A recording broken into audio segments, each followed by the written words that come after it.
إن الحمد لله نحمده ونستعينه ونستغفره ونعوذ بالله من شرور أنفسنا ومن سيئات أعمالنا من يهده الله فلا مضل له ومن يضلله فلا هادي له وأشهد أن لا إله إلا الله وحده لا شريك له وأشهد أن محمدا عبده ورسوله أما بعد فإن خير الحديث كتاب الله وخير الهدي هدي محمد صلى الله عليه وسلم وشر الأمور محدثاتها وكل محدثة بدعة وكل بدعة ضلالة وكل ضلالة في النار.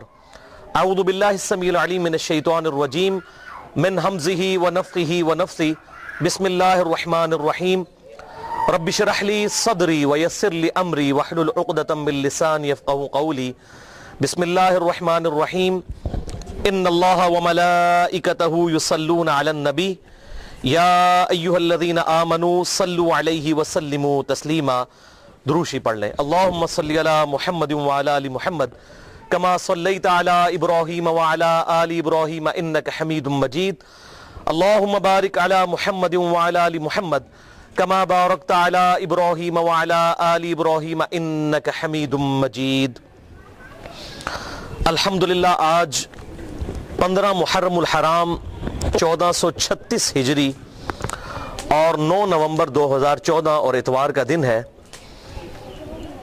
ہماری آج کی ایکسکلوسیو نشست محرم الحرام سے ریلیٹڈ ہے. بھائیو، آج کی گفتگو کے دوران جتنی بھی آیات آئیں گی میں انشاءاللہ ان کے مکمل ریفرنسز دے دوں گا، اور جتنی احادیث آئیں گی ان کے بھی مکمل ریفرنسز دوں گا، اور ان میں جو کرٹیکل احادیث ہوں گی انشاءاللہ ان کے میں انٹرنیشنل نمبر جو ہیں علماء حرمین بیروت اور دارالسلام کی انٹرنیشنل نمبر کے مطابق، جس کے مطابق پوری دنیا میں عربی کتب شائع ہوتی ہیں، اس کے مطابق انشاءاللہ دیتا چلا جاؤں گا. پھر بھی اگر کسی کی کوئی کیوری ہو تو لیکچر کے اینڈ پہ مجھ سے سوال کر سکتے ہیں. لیکچر کے دوران کسی کو سوال کرنے کی اجازت نہیں، ورنہ ہماری گفتگو کا ڈیکورم ڈسٹرب ہو جائے گا. اور بعد میں بھی مجھ سے ای میل پہ آپ رابطہ کر سکتے ہیں. mirza_95@yahoo.com میرا ای میل ایڈریس ہے.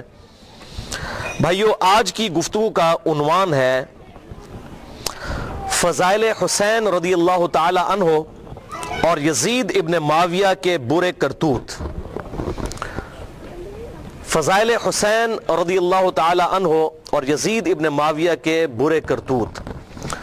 فضائل حسین علیہ السلام اور یزید ابن معاویہ کے برے کرتوت. یہ علیہ السلام میں صحیح بخاری سے ثابت کروں گا انشاءاللہ اپنے لیکچر کے دوران. بھائیو، اسی کانٹیکس میں انشاءاللہ جو یزید ابن معاویہ کا جھوٹا دفاع کرتے ہیں لوگ چند احادیث کا سہارا لے کے، ان کا بھی انشاءاللہ جواب دوں گا. اور میری یہ پوری گفتگو انشاءاللہ صحیح الاسناد احادیث کی روشنی میں ہوگی، تاریخی روایتوں کی روشنی میں نہیں. کیونکہ اگر تاریخ پر بات کریں تو یزید کے حق میں اگر 10 باتیں ملتی ہیں تو 1000 باتیں اس کے خلاف ملتی ہیں. وہ اگر ہم تاریخی روایتیں ہم پیش کرنا شروع کریں تو کوئی سن بھی نہیں سکتا. لہٰذا تاریخ جو ہے اس کی وہ اتھینٹسٹی نہیں ہے جو صحیح الاسناد احادیث کی ہے، کیونکہ وہ پوری اسناد کے ساتھ جمع کی گئی. تاریخ تو حکمرانوں کی لکھوائی ہوئی ہے، جس کا جو دل کیا اس نے لکھوا دیا. یہ تو محدثین کا اس امت کے اوپر بڑا آپ سمجھیں کہ رحم انہوں نے کیا اس امت پر، اس حوالے سے کہ انہوں نے محنت کر کے صحیح الاسناد احادیث کو جمع کر دیا الحمدللہ. بھائی، حسینیت کے حوالے سے میرے آلریڈی 9 لیکچر ریکارڈ ہو چکے ہیں. میں صرف ان کے نمبرز بتا دیتا ہوں. آج انشاءاللہ تعالی 10واں ہوگا، اور تلک عشرۃ کاملہ 10 یہ مکمل ہو جائیں گے. مسئلہ نمبر 61، مسئلہ number 48، 55A، 55B، 65، 66A، 66B، 96 اور 101، اور انشاءاللہ آج 102 مسئلہ نمبر انشاءاللہ. آج کے لیکچر کے حوالے سے میں یہ ضروری سمجھتا ہوں کہ آپ کو اپنے ریسرچ پیپرز کا بھی تعارف کروا دوں. یہ میرے 2 ریسرچ پیپرز ہیں. یہ پہلا ریسرچ پیپر ہے رافضیت، ناسبیت اور یزیدیت کا تحقیقی جائزہ صحیح الاسناد احادیث کی روشنی میں. صرف 4 صفحوں کا یہ ریسرچ پیپر ہے. اور 5A، اس کو یہ خوبی حاصل ہے کہ اس کی پروف ریڈنگ دور حاضر میں اہل سنت کے بہت بڑے محقق شیخ زبیر علیزئی رحمہ اللہ نے کی تھی. المتوفہ 1435 ہجری. پچھلے سال 10 نومبر کو فوت ہوئے. کل بھی 10 نومبر ہے، سال ہو جائے گا انشاءاللہ ان کو دنیا سے گئے. اپنے رب کی جنتوں میں انشاءاللہ ہم ان کے لیے حسن ظن رکھتے ہیں. اور دوسرا ریسرچ پیپر ہے یہ 5B، وہ 5A تھا، یہ 5B، واقعہ کربلا کا حقیقی پس منظر 50 صحیح الاسناد احادیث کی روشنی میں، جو اہل سنت کی کتابوں سے ہیں اور اکثر احادیث صحیح بخاری اور صحیح مسلم سے ہیں. یہ احادیث کی روشنی میں الحمدللہ. یہ دونوں ریسرچ پیپرز اور میرے لیکچرز جو ہیں وہ ہماری ویب سائٹ ahlsunnatpak.com پر موجود ہیں، اور ہمارے لیکچرز جو ہیں وہ ہمارا جو یوٹیوب کا چینل ہے انجینئر محمد علی مرزا میرے نام پر ہے، اور tune.pk کا چینل انجینئر محمد علی مرزا، اس پہ یہ تمام کے تمام لیکچرز الحمدللہ موجود ہیں. اور تمہیداً میں آخری بات آج کی گفتگو کے حوالے سے بھی کر دوں، جس کے بغیر میری تسلی نہیں ہوتی، کہ بھائیو الحمدللہ میری روٹی دین کے ساتھ نہیں جڑی ہوئی، اور میں اپنی ذات کی خاطر دین سے 1 روپیہ کمانے کو بھی حرام سمجھتا ہوں. کسی پر فتویٰ نہیں ہے، اپنی ذات کی خاطر. کیونکہ جو شخص اپنا سورس آف انکم دین کو بنا لے وہ فرقہ واریت میں پڑ جاتا ہے، پھر وہ کبھی حق بات نہیں کر سکتا. یہی وجہ ہے کہ میں نے فرقہ واریت کو 3 طلاقیں دے کر اور 4 تکبیریں پڑھ کر ہمیشہ کے لیے دفنا دیا ہے. اور اللہ تعالیٰ سے دعا کریں کہ اس دن سے پہلے کہ ہماری روٹی ہمارے دین کے ساتھ جڑ جائے، اللہ تعالیٰ ہمیں ایمان و عافیت کے ساتھ مدینہ شریف میں موت، بقیع غرقد میں مدفن، اور جنت الفردوس میں اپنے محبوب صلی اللہ علیہ وسلم کا پڑوس عطا فرمائے. آمین. گفتگو کی ڈیٹیل میں جانے سے پہلے ایک دفعہ دروشی پڑھ لیجئے. اللہم صلی علی محمد وعلی آل محمد کما صلیت علی ابراہیم وعلی آل ابراہیم انک حمید مجید. اللہم بارک علی محمد وعلی آل محمد کما بارکت علی ابراہیم وعلی آل ابراہیم انک حمید مجید. بھائیو، صحیح مسلم کے اندر حدیث ہے انٹرنیشنل نمبرنگ کے مطابق 533 نمبر، کہ امام کائنات سید الاولین والآخرین شفیع المذنبین رحمت للعالمین سیدنا و مولانا امام اعظم محمد رسول اللہ صلی اللہ علیہ وسلم نے ارشاد فرمایا کہ جو شخص وضو کرنے کے بعد ایک دفعہ پڑھ لے اشہد ان لا الہ الا اللہ وحدہ لا شریک لہ واشہد ان محمدا عبدہ ورسولہ، تو اللہ تعالیٰ جنت کے 8 دروازے اس کے لیے کھول دیتا ہے. الحمدللہ. تو جنت کے 8 دروازوں کی نسبت سے میں سیدنا حسین ابن علی رضی اللہ تعالی عنہما کے فضائل بیان کروں گا 8 صحیح الاسناد احادیث کی روشنی میں انشاءاللہ. ویسے احادیث تو درجنوں ہیں، لیکن یہ میں نے 8 چوز کی ہیں تاکہ ہماری گفتگو جو ہے وہ ان ٹائم مکمل ہو جائے. پہلی حدیث جو اہل سنت اور اہل تشیع کے ہاں کامن ہے. اہل سنت کہلوانے والے تینوں گروہ بریلوی، دیوبندی اور سلفی یعنی اہل حدیث، اور اہل تشیع بھی اس حدیث کے اوپر اتفاق کرتے ہیں، اور اسی سے وہ نظریہ بھی اڈاپٹ کیا گیا پنج تن پاک کا جو اکثر ہم سنتے ہیں. وہ اس حوالے سے نہیں ہے کہ پنج تن پاک سے مراد معصومین کا عقیدہ ہے. پنج تن پاک سے مراد یہ پرٹیکولر آپ صلی اللہ علیہ وسلم کے اہل بیت 4 اور آپ صلی اللہ علیہ وسلم کی مبارک ذات، ان کے بارے میں پرٹیکولر یہ فضیلت ہے. اور اہل سنت کے ہاں صحیح مسلم میں یہ حدیث پائی جاتی ہے انٹرنیشنل نمبرنگ کے مطابق 6261. اما عائشہ رضی اللہ تعالی عنہا کا بیان ہے کہ ایک دن آپ صلی اللہ علیہ وسلم اپنے گھر سے اس حالت میں برآمد ہوئے کہ آپ صلی اللہ علیہ وسلم نے کالی چادر اوڑھی ہوئی تھی جس پہ اونٹ کے کجاووں کی شکل کی، ہنڈیوں کی شکل کی چھوٹی چھوٹی تصویریں بنی ہوئی تھی، جیسے ہنڈیا بنی ہوئی ہوتی ہے، جاندار کی تصویر نہیں، ہنڈیا کی تصویر. یہ آپ صلی اللہ علیہ وسلم نے مبارک چادر اوڑھی ہوئی تھی. اتنے میں سیدنا حسن ابن علی آئے تو آپ صلی اللہ علیہ وسلم نے اپنی اس کالی چادر کے نیچے ان کو لے لیا. پھر سیدنا حسین آئے، ان کو بھی لیا. اس کے بعد سیدہ فاطمہ آئی، ان کو بھی لیا. پھر سیدنا علی آئے رضی اللہ عنہم اجمعین، ان کو بھی لیا. اور پھر آپ صلی اللہ علیہ وسلم نے اللہ کے حضور یہ آیت تلاوت کی، سورہ الاحزاب کی آیت نمبر 33، انما یرید اللہ لیذھب عنکم الرجس اہل البیت ویطہرکم تطہیرا. بے شک اللہ تو یہ چاہتا ہے اے نبی کے گھر والو تم سے ہر طرح کی ناپاکی دور کر دے اور تمہیں خوب صاف ستھرا کر دے. الحمدللہ یہ آیت مبارکہ آپ صلی اللہ علیہ وسلم نے تلاوت کی. اور اہل بیت میں اعزازی طور پر آپ صلی اللہ علیہ وسلم نے سیدنا علی کو بھی شامل کیا. باقی تو ویسے ہی اہل بیت تھے، سیدہ فاطمہ حضور کی اولاد، حسن و حسین بھی اولاد، لیکن سیدنا علی کو بھی شامل کیا. آپ صلی اللہ علیہ وسلم کی ازواج مطہرات بھی، بیویاں بھی اہل بیت ہیں، اور آپ صلی اللہ علیہ وسلم نے پروٹوکول کے طور پر سیدنا علی کو بھی اہل بیت میں شامل کیا. حسن حسین اور سیدہ فاطمہ تو پہلے ہی اس میں شامل ہیں, آپ صلی اللہ علیہ وسلم کی اولاد ہے الحمدللہ. دوسری حدیث صحیح مسلم میں انٹرنیشنل نمبرنگ کے مطابق 6220 نمبر ہے کہ سیدنا سعد ابن ابی وقاص رضی اللہ تعالیٰ عنہ کا بیان ہے کہ جب آیت مباہلہ نازل ہوئی, نجران کے عیسائیوں کے ساتھ آپ صلی اللہ علیہ وسلم کی ڈیبیٹ ہوئی, اور ایز اے لاسٹ ریزارٹ آپ صلی اللہ علیہ وسلم نے ان کو مباہلے کا چیلنج دیا, اور اس کا ذکر سورہ آل عمران کی آیت نمبر 61 میں موجود ہے.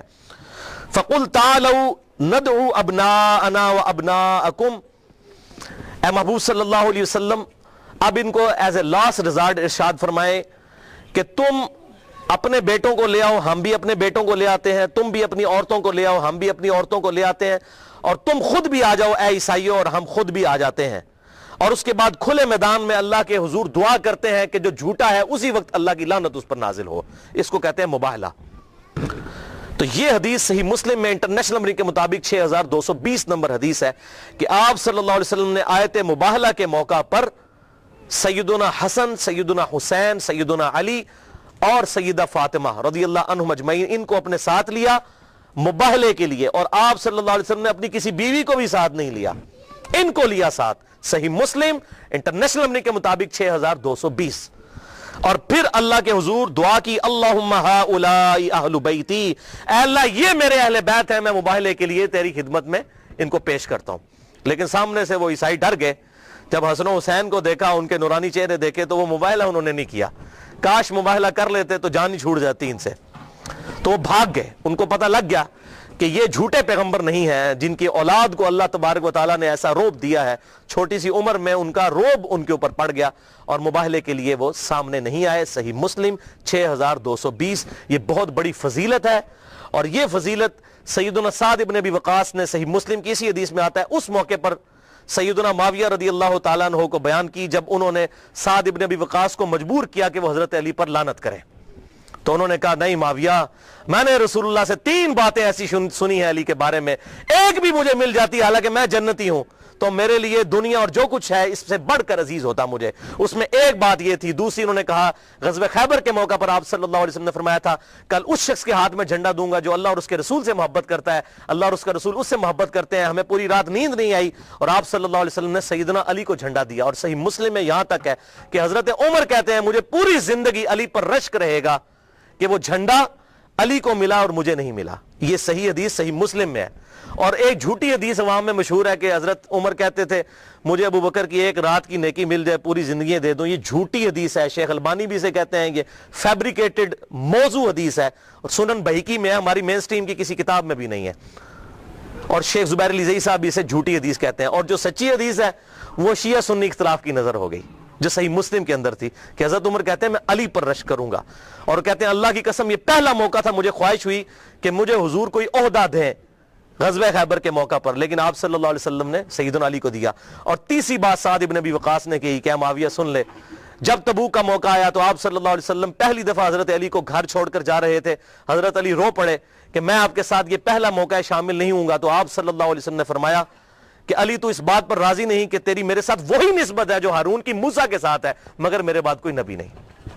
یہ تینوں باتیں اسی حدیث میں ہیں 6220 صحیح مسلم میں فضائل علی والے چیپٹر میں انٹرنیشنل نمبرنگ کے مطابق. تیسری حدیث صحیح بخاری میں ہے انٹرنیشنل نمبرنگ کے مطابق 3753 کہ عبداللہ بن عمر رضی اللہ تعالی عنہما کے پاس ایک عراقی شخص آیا اور اس نے کہا کہ بتائیے کہ اگر کوئی شخص احرام کی حالت میں مکھی یا مچھر مار لے تو اس کا کفارہ کیا ہے. اگر کوئی جانور مار لے اس کا تو قرآن میں آتا ہے کہ اس کے نعم البدل اتنا ہی جانور جو ہے وہ حدود حرم میں ذبح کیا جائے گا. تو اگر کوئی مچھر یا مکھی مار لے تو اس کا کفارہ کیا ہے. تو آپ نے کہا یہ سوال پوچھنے والے کون ہیں؟ بتایا گیا یہ عراقی نجدی لوگ ہیں. تو ابن عمر نے کہا کہ تم مجھ سے مکھی اور مچھر کا مسئلہ پوچھتے ہو عراقیوں, حالانکہ تم نے اللہ کے نبی کے نواسے کو قتل کر دیا جن کے بارے میں میں نے خود حضور صلی اللہ علیہ وسلم سے سنا تھا کہ حسن اور حسین دنیا میں میرے 2 پھول ہیں.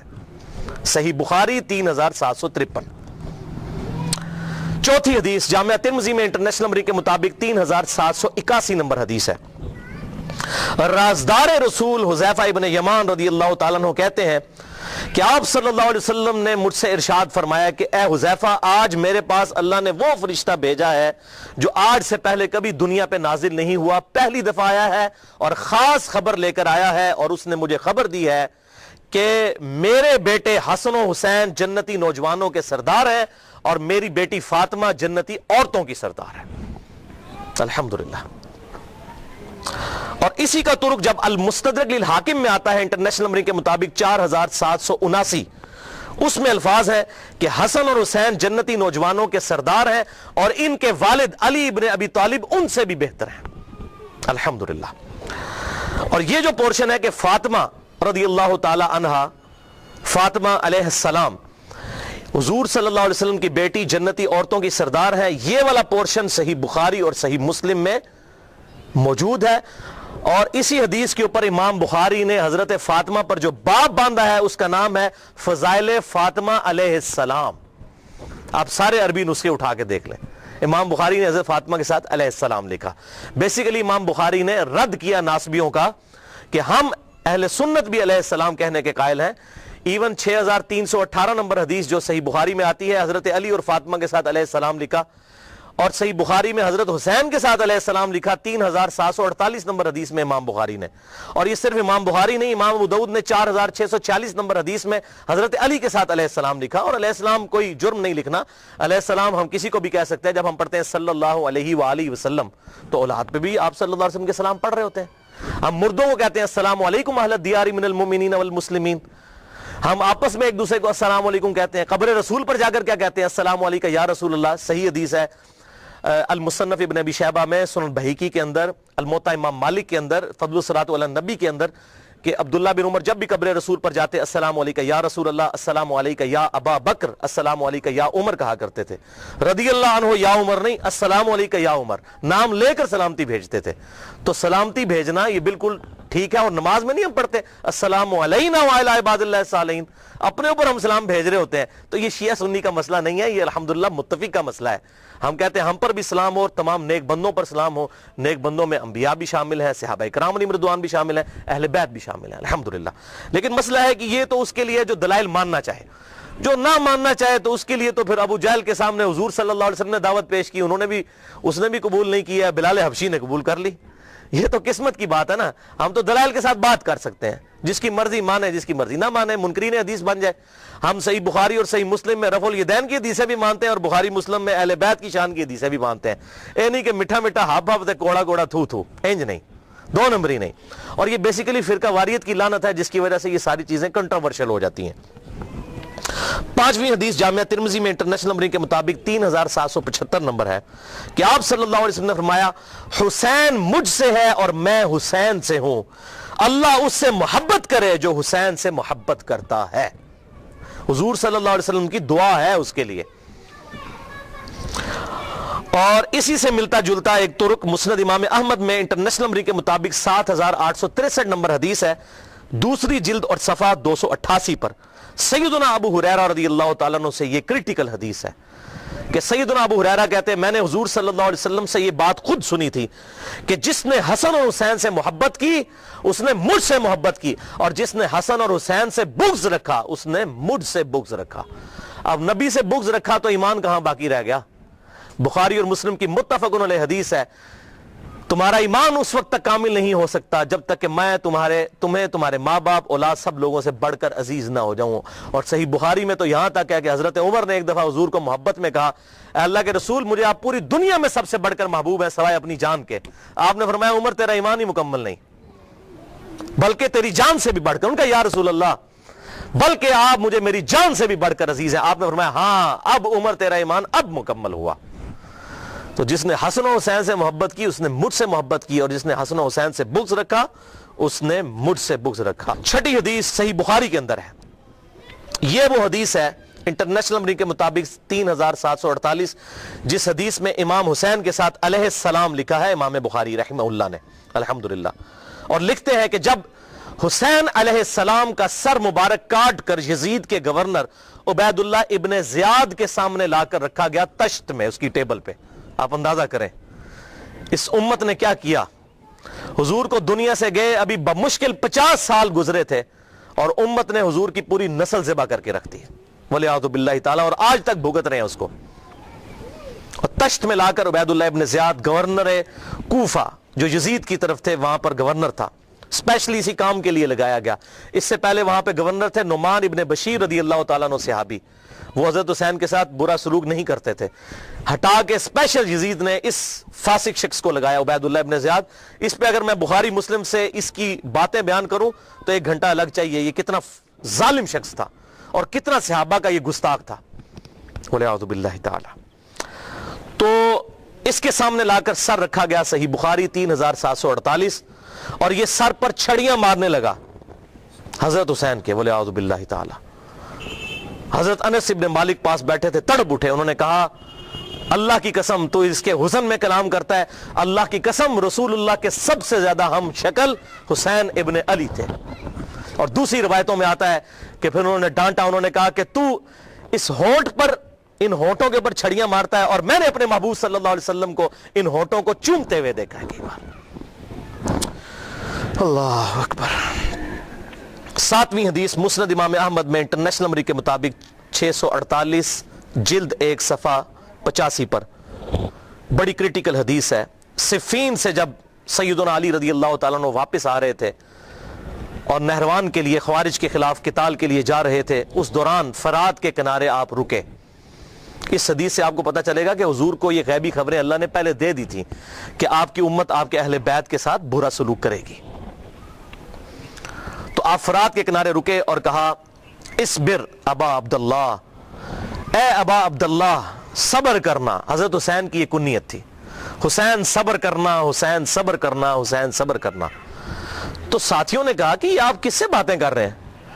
تو انہوں نے کہا مجھے حدیث یاد آ گئی، آپ صلی اللہ علیہ وسلم کی خدمت میں ایک دفعہ حاضر ہوا، آپ صلی اللہ علیہ وسلم کے چشمان کرم سے زار و قطار آنسو رواں تھے، سیدنا حسین کو آپ صلی اللہ علیہ وسلم نے اٹھایا ہوا تھا، اور میں نے کہا اے اللہ کے رسول آپ کو کس نے غمگین کر دیا؟ تو حضور صلی اللہ علیہ وسلم نے فرمایا کہ ابھی ابھی جبرائیل میرے پاس آئے تھے اور انہوں نے مجھے خبر دی کہ آپ اپنے اس بچے سے اتنا پیار کرتے ہیں اور آپ کی امت اسے فرات کے کنارے پیاسا قتل کر دے گی۔ تو میں اپنے جذبات پر قابو نہیں رکھ سکا اور میرے آنسو روا ہو گئے، اور پھر جبرائیل نے ایک ہاتھ مارا اور لا کر کربلا کی سرخ مٹی بھی مجھے دکھائی۔ تو یہ سیدنا علی نے صفین سے واپسی پر نہروان پر جاتے ہوئے حدیث فرات کے کنارے بیان کی، جو واضح ثبوت ہے کہ آپ صلی اللہ علیہ وسلم کو یہ غیبی خبر دی جا چکی تھی کہ آپ کی امت آپ کے اہل بیت کے ساتھ برا سلوک کرے گی۔ یہ کوئی ایسا نہیں تھا کہ انہونا واقعہ ہونا تھا اور حضور صلی اللہ علیہ وسلم کو پتہ نہیں تھا، آپ نے امت کو ڈرایا، وہ آگے حدیث بھی آ جائے گی انشاءاللہ۔ 8ویں حدیث مسند امام احمد میں انٹرنیشنل نمبرنگ کے مطابق 2165 جلد 1 صفحہ 242 پر، اور یہ وہ مشہور حدیث ہے جو مشکات میں 6181 نمبر حدیث ہے، جسے شیخ البانی رحمہ اللہ نے بھی صحیح کہا، شیخ زبیر علیزئی رحمہ اللہ نے بھی صحیح کہا، اور اسی حدیث کی وجہ سے میں نے یہ مشن اڈاپٹ کیا کہ سیدنا حسین کی آواز کو پوری دنیا میں الحمدللہ بلند کرنا ہے انشاءاللہ۔ سیدنا ابن عباس کہتے ہیں، اس حدیث میں آتا ہے کہ حضور صلی اللہ علیہ وسلم کی وفات کے 50 سال کے بعد ایک دن دوپہر کے وقت میں نے آپ صلی اللہ علیہ وسلم کو خواب میں دیکھا۔ آپ صلی اللہ علیہ وسلم کی پرانگدہ حالت، بال بکھرے ہوئے، جسم پرانگدہ اور پریشانی کے عالم میں کھڑے ہیں، اور ہاتھ میں خون کی ایک شیشی اٹھائی ہوئی ہے۔ تو ابن عباس کہتے ہیں صحابی کہ میں نے کہا اللہ کے رسول میرے ماں باپ آپ پر قربان، یہ آپ کی کیا حالت ہے؟ تو آپ صلی اللہ علیہ وسلم نے فرمایا کہ آج میرے حسین اور اس کے ساتھیوں کو کربلا میں قتل کر دیا گیا، میں صبح سے اس شیشی میں ان کا خون جمع کر رہا ہوں۔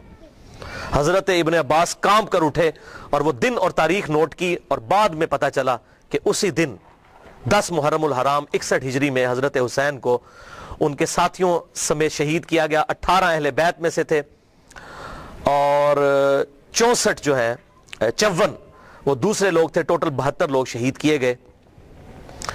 اور بعد میں ان کو یہ خبر آئی، ظاہر ہے کہ اس وقت تو میڈیا نہیں تھا، کافی عرصے بعد خبر آتی تھی، تو ابن عباس نے خواب یاد رکھا ہوا تھا۔ اور یہاں پر یاد رکھیں بخاری اور مسلم کی متفق علیہ حدیث ہے، آپ صلی اللہ علیہ وسلم نے فرمایا جس نے مجھے خواب میں دیکھا اس نے مجھی کو دیکھا، میری شکل میں شیطان نہیں آ سکتا۔ اور صحابہ اکرام کو حضور کی شکل مبارک کا بالکل ایگزیکٹ پتا تھا۔ ابن عباس حضور کے صحابی بھی ہیں، حضور کے کزن بھی ہیں الحمدللہ، لہٰذا اس خواب میں کوئی شک نہیں ہے یہ اللہ تعالیٰ کی طرف سے خواب دکھایا گیا، اور یہ تمثیل تھی ایک، یہ نہیں تھا کہ آپ صلی اللہ علیہ وسلم کو کربلا میں موجود تھے، یہ تمثیل دکھائی گئی، جیسا کہ بخاری میں آتا ہے کہ غزوہ احد سے پہلے آپ صلی اللہ علیہ وسلم نے خواب دیکھا کہ آپ کے سامنے گائے ذبح ہو رہی ہے، تو آپ نے اس سے یہ تعبیر کی کہ میرے صحابہ قتل کر دیے جائیں گے احد کے میدان میں۔ اب گائے کا اور صحابہ کا کیا تعلق ہے؟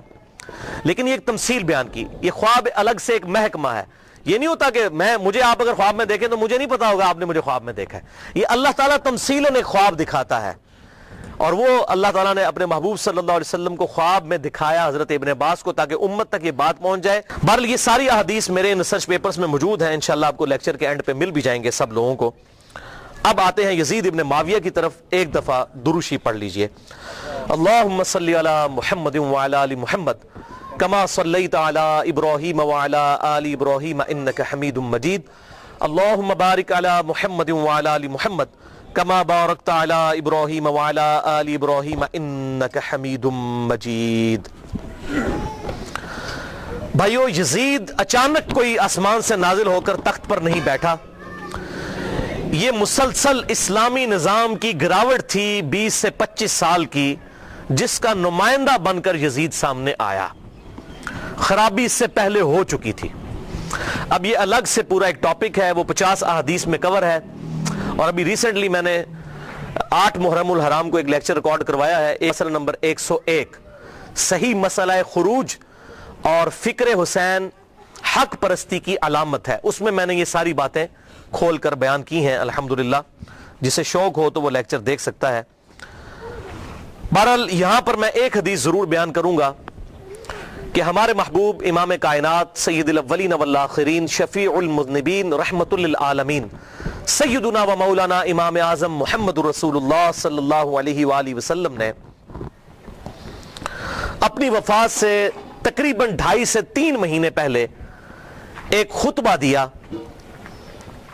جو اہل سنت اور اہل تشیع کے ہاں کامن پایا جاتا ہے۔ اس حدیث کو غدیر خم کی حدیث کہتے ہیں۔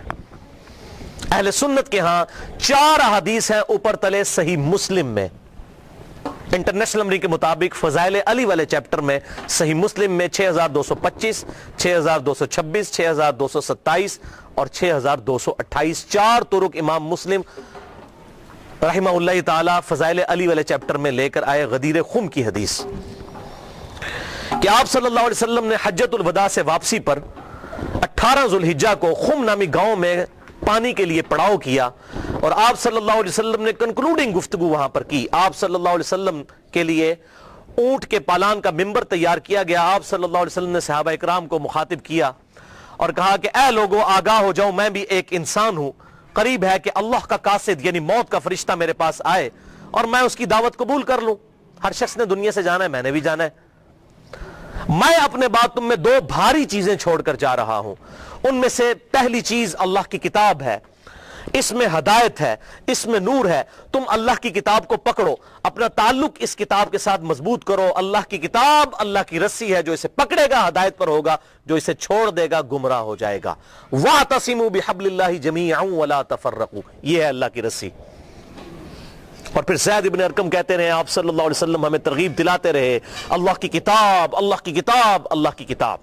اس کے بعد آپ صلی اللہ علیہ وسلم نے ارشاد فرمایا، دوسری چیز، بھاری چیز میرے اہل بیت ہیں، میں اپنے اہل بیت کے معاملے میں تمہیں اللہ کا خوف دلاتا ہوں، میں اپنے اہل بیت کے معاملے میں تمہیں اللہ کا خوف دلاتا ہوں، میں اپنے اہل بیت کے معاملے میں تمہیں اللہ کا خوف دلاتا ہوں۔ لیکن امت نہیں ڈری، اور یہ حدیث ہے صحیح مسلم میں، جو اہل سنت کے بڑے بڑے علماء کو بھی نہیں پتا کہ صحیح مسلم میں یہ 4 حدیثیں ہیں۔ کیوں؟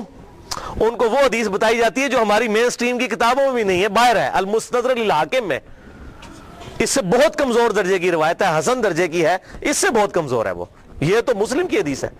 انٹرنیشنل نمبر کے مطابق المستدرک للحاکم میں کتاب العلم چیپٹر میں 318 نمبر حدیث کہ میں اپنے بعد 2 ایسی چیزیں چھوڑ کر جا رہا ہوں جن کو مضبوطی سے پکڑ لوگے کبھی گمراہ نہیں ہوگے، ایک اللہ کی کتاب اور دوسرے اس کے رسول صلی اللہ علیہ وسلم کی سنت۔ یہ حجۃ الوداع پر آپ نے فرمایا تھا، لیکن یہ اس کے بھی بعد کا خطبہ ہے، اس کو بھی سپرسیڈ کرنے والا، جو صحیح مسلم میں ہے کہ کتاب اللہ کو پکڑنا اور اہل بیت کے معاملے میں اللہ سے ڈراتا ہوں، ان کے ساتھ حسن سلوک کرنا۔ لیکن امت نے اہل بیت کا وہ حشر کیا کہ کسی نبی کی امت نے اپنے نبی کے ماننے والوں کے ساتھ یہ نہیں کیا. کافروں نے ضرور کیا, لیکن یہ ایک یونیک مثال ہے کہ مسلمانوں نے جو نمازوں میں اللہم صلی علی محمد وعلی آل محمد پڑھتے رہے اور آل محمد ذبح کر دی. تو درود شریف کس منہ سے پڑھتے ہیں؟ وَلِعَاذُ بِاللَّهِ تَعَالَى. تو آپ صلی اللہ علیہ وسلم نے فرمایا کہ میں اپنے اہل بیت کے معاملے میں تمہیں اللہ سے ڈراتا ہوں. اور باقی کتابوں میں یہ حدیث پھر اس سے بھی آگے چلتی ہے صحیح سند کے ساتھ. جامعہ ترمذی میں 3713, مسند امام احمد میں 19321, سنن نسائی الکبریٰ میں 8478 اور امام ابن ابی عاصم کی کتاب السنہ میں 1158 نمبر. یہ 4 میں نے حوالے دے دی ہیں. یہ حدیث آگے بھی چلتی ہے اور شیخ البانی رحمہ اللہ نے اپنے سلسلہ احادیث صحیحہ میں 1750 نمبر حدیث کے اندر یہی احادیث کے کم از کم 22 طرق لیے 22 صحابہ سے اور کہا کہ حدیث متواترہ ہے غدیر خم کی حدیث. اور شیخ زبیر علی زئی صاحب نے بھی مشکات کی تحکیم کے دوران 6091 نمبر حدیث اور 6103 نمبر حدیث کے فٹ نوٹ پہ لکھا کہ یہ حدیث متواترہ ہے غدیر خم کی حدیث, جو آگے بھی چلتی ہے کہ پھر آپ صلی اللہ علیہ وسلم نے سورۃ الاحزاب کی آیت نمبر 6 تلاوت کی. النبی اولا بالمؤمنین من انفسہم وازواجہ امہاتہم. نبی صلی اللہ علیہ وسلم مومنین کی جانوں پر ان کی جانوں سے بڑھ کر حق رکھتے ہیں اور نبی کی بیویاں امت کی مائیں ہیں. پھر آپ صلی اللہ علیہ وسلم نے صحابہ کرام سے مخاطب ہو کر کہا غدیر خم پر, اے میرے صحاب اس آیت کی روشنی میں کیا تم گواہی دیتے ہو کہ اللہ تمہارا رب ہے؟ سب نے کہا بلا یا رسول اللہ, کیوں نہیں یا رسول اللہ صلی اللہ علیہ وسلم. پھر آپ صلی اللہ علیہ وسلم نے فرمایا کہ کیا تم اللہ اور اس کے رسول کو سب سے بڑھ کر محبوب رکھتے ہو اس آیت کے تحت؟ سب نے کہا یا رسول اللہ کیوں نہیں. پھر آپ صلی اللہ علیہ وسلم نے مولا علی کا ہاتھ پکڑا وہاں پر غدیر خم پہ اور یوں صحابہ کے درمیان بلند کیا. پھر آپ نے کہا من کنت مولاہ فہذا علی مولاہ. پھر جو مجھے دلی محبوب رکھتا ہے وہ علی کو بھی دلی محبوب رکھے, جس کا مولا میں اس کا مولا علی. اور پھر اسی حالت میں آپ نے فرمایا اے اللہ اس سے محبت رکھ جو علی سے محبت رکھے, اس سے بغض رکھ جو علی سے بغض رکھے. اس موقع پر آپ صلی اللہ علیہ وسلم نے ارشاد فرمایا. تو مولا کا مطلب ہے دلی محبوب, مشکل کشا, حاجت روا نہیں. مولانا ہم اپنے مولویوں کو جو کہہ رہے ہوتے ہیں مولانا, اس کا کیا مطلب ہوتا ہے؟ ہمارے دلی محبوب. قرآن میں آیا سورہ تحریم کی آیت نمبر 4 میں فَإِنَّ اللَّهَ هُوَ مَوْلَاهُ وَجِبْرِيلُ وَصَالِحُ الْمُؤْمِنِينَ. نبی کا مولا ہے اللہ, جبریل, ایمان والے اور تمام فرشتے نبی کے مولا ہیں اور نبی ان کے مولا ہیں دلی محبوب. جو مولا کا مشکل کشا والا معنی ہے وہ اللہ کے لیے خاص ہے. یہاں پر معنی آپ دیکھیں کیا کہا کہ میں تم پر تمہاری جانوں سے بڑھ کر حق رکھتا ہوں دلی محبوب. النبی اولا بالمؤمنین, نبی اولا ہے. اولا مولا یہ تمام الفاظ دلی محبوب کے لیے, جگری یار کے لیے. تو یہ اس کا مشکل کشا معنی لینا بالکل ظلم ہے بھائیو. قرآن پاک میں واضح طور پر آیا ایاک نعبد و ایاک نستعین, اے اللہ ہم صرف تیری ہی عبادت کرتے ہیں, غائب میں مدد کے لیے صرف تجھی کو پکارتے ہیں. یہ تو جھگڑا ہی نہیں ہے کہ سیدنا علی رضی اللہ تعالیٰ عنہ کو اختیار ہے یا نہیں. مولا علی کو اختیار ہو, شیخ عبد القادر جیلانی کو اگر اختیار ہو تب بھی ان کو غائب میں دعا کے لیے نہیں پکار سکتے. مولا علی اپنی نمازوں میں اللہ کو پکارتے تھے. مولا علی کا ماننے والا وہی ہوگا جو مولا علی کی سنت پر عمل کرتے ہوئے اللہ کو پکارے گا, یا حی یا قیوم برحمتک استغیث, حسبنا اللہ ونعم الوکیل, لا الہ الا انت سبحانک انی کنت من الظالمین. بارش کون برساتا ہے؟ اللہ. ڈیوٹی کس کی ہے؟ فرشتوں کی. تو بارش فرشتوں سے مانگیں گے یا اللہ سے؟ اللہ سے. تو سیدنا علی کو اگر اختیار ہو بھی تب بھی ان کو پکاریں گے نہیں. ہاں ظاہری اسباب وہ معاملہ بالکل ڈیفرنٹ ہے. میں آپ کو کہتا ہوں مجھے پانی پلا دے, بالکل ٹھیک ہے, لیکن آپ وہاں بغداد میں دفن ہے, بغداد میں بھی قبر میں, اور کہتے ہیں میں آپ کو کہتا ہوں مجھے پانی پلا دیں, وہی بات وہی جملہ صرف کوارڈینیٹس فریم آف ریفرنس بدلنے کی وجہ سے غائب میں پکارنا ہو جائے گا. اور غائب میں پکارنا عبادت ہے, اور عبادت جو ہے وہ اللہ کے ساتھ خاص ہے. اسی لیے قرآن میں کہا گیا ایاک نعبد, اے اللہ عبادت بھی تیری کرتے ہیں, و ایاک نستعین, اور غائب میں مدد یعنی دعا کے لیے اپروپریٹ ٹرانسلیشن ہے ایاک نستعین کی, دعا تجھ سے کرتے ہیں, دعا ہوگی اللہ سے. بہرحال اسی حدیث غدیر خم کی حدیث کی سپورٹ میں وہ صحیح مسلم میں کہتا ہوں بڑی اسٹانشنگ حدیث ہے, جو مولا علی نے صفین کے مقام پر جب تحکیم کا ایشو اٹھنے والا تھا اس وقت اصحاب کو جمع کر کے کہا. صحیح مسلم انٹرنیشنل نمبرنگ کے مطابق 240 نمبر حدیث, اور امام مسلم اسے کتاب الایمان والے چیپٹر کے اندر لے کر آئے ہیں کہ سیدنا علی نے کہا کہ اس ذات کی قسم کہ جس نے دانے کو پھاڑ کر اس میں سے اناج اگایا اور تمام مخلوقات کو پیدا کیا. نبی امی صلی اللہ علیہ وسلم نے مجھ سے یہ عہد لیا تھا کہ علی سے محبت نہیں رکھے گا مگر مومن اور علی سے بغض نہیں رکھے گا مگر منافق. محبت علی از دا لٹمس ٹیسٹ آف ایمان. آج کسی کو چیک کرنا ہے کہ مومن ہے یا منافق ہے, دیکھ لیں مولا علی کی محبت ہے تو مومن ہے, اور مولا علی کا بغض ہے تو پکا منافق ہے. یہ شیعہ سنی کا مسئلہ ہی نہیں ہے, یہ تو بات ہی بہت آگے چلی گئی ہے. صحیح مسلم کتاب الایمان 240 نمبر حدیث کہ علی سے محبت نہیں رکھے گا مگر مومن, علی سے بغض نہیں رکھے گا مگر منافق. اور یہ پرٹیکولرلی دو ہی لوگوں کے بارے میں یہ بات آئی ہے. بخاری اور مسلم میں دوسرے انصار کے بارے میں آیا کہ انصار سے صرف مومن ہی محبت رکھیں گے اور انصار سے صرف بغض منافق ہی رکھیں گے. اور آپ دیکھ لیں انصار کے ساتھ واقعہ ہرہ میں یزید نے جو کچھ کیا, قتل عام ان کا, اور یہاں پر مولا علی کے خلاف جو لوگ کھڑے ہوئے ان کے معاملات بھی بالکل سامنے ہیں. لہٰذا یہ جو غدیر خم کا خطبہ ہے آپ صلی اللہ علیہ وسلم نے خم نامی گاؤں میں کیوں دیا, اس کی ایک ٹیکنیکل ریزن ہے. حجۃ الوداع پہ بھی آپ یہ بات کر سکتے تھے.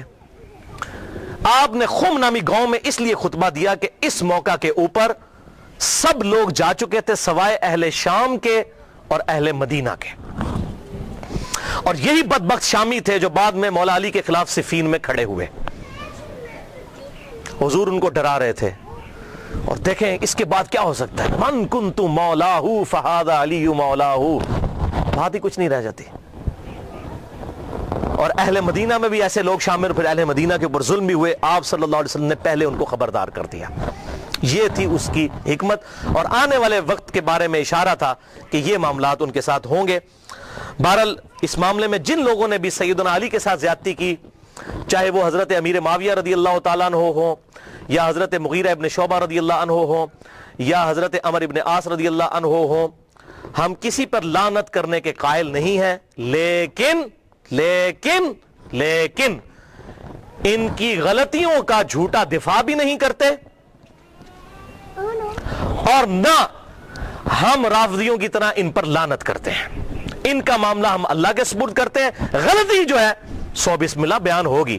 حضرت آدم سے زیادہ کسی کا مرتبہ نہیں, 7 دفعہ ان کی غلطی بھی قرآن میں بیان ہوئی ہے. غلطی بیان کرنے کا مقصد یہ نہیں ہوتا آپ نے کسی کو ذلیل کر دیا, ورنہ یہ محدثین نے ذلیل کیا معاذ اللہ. اگر یہ چیز ہوتی اور بخاری اور مسلم میں یہ حدیث کیوں آتی, تو اس پہ میرا پورا ایک لادہ سے ریسرچ پیپر یہ والا میں نے جو بتایا, اور لیکچرز بھی موجود ہے کہ کس طرح حضرت علی کو جمعے کے خطبوں میں گالیاں نکالی جاتی تھیں. بخاری میں, مسلم میں, ابو داؤد میں, ترمذی میں, نسائی میں, ابن ماجہ میں کتنی احادیث موجود ہے. تو یہ ممبروں پر مولا علی پر لعنت کرنے کی بدعت بنو امیہ کے دور میں جاری ہوئی. لہٰذا شیعان علی وہ ہوں گے جو علی کی سنت پر عمل کریں گے. مولا علی کو خوارج نے کافر کہا, لیکن مولا علی نے ان کے جنازے خود پڑھائے اور کہا کہ یہ میرے بھائی تھے, بگوڑے ہو گئے, میں ان کو مسلمان سمجھتا ہوں, اور ان کے لیے دعا کی اللہم اغفر لحینا و میتنا. جبکہ دوسری طرف بنو امیہ کے ماننے والے وہ لوگ ہیں جو حضرت علی پر ممبروں پر لعنت کرتے تھے, اور آج ان کی باقیات اس فارم میں موجود ہیں کہ وہ باقی صاحب کے اوپر لعنت کرتے ہیں. مولا علی کا ماننے والا وہ ہوگا جو بنو امیہ کی بدعت پر نہ چلے, مولا علی کی سنت پر چلے. یہ فرق سمجھ لیجئے. تو شیعان علی سے مراد علی کے گروہ کے لوگ.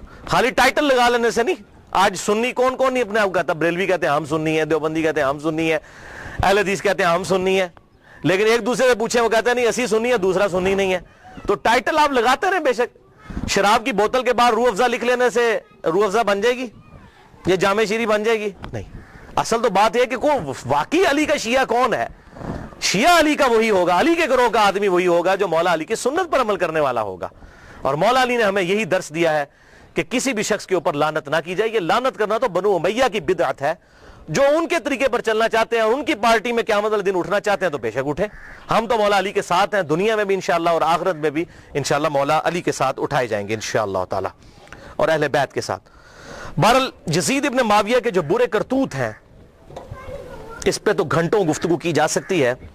اس حوالے سے اس امت میں بہت بڑی خدمت کی ہے.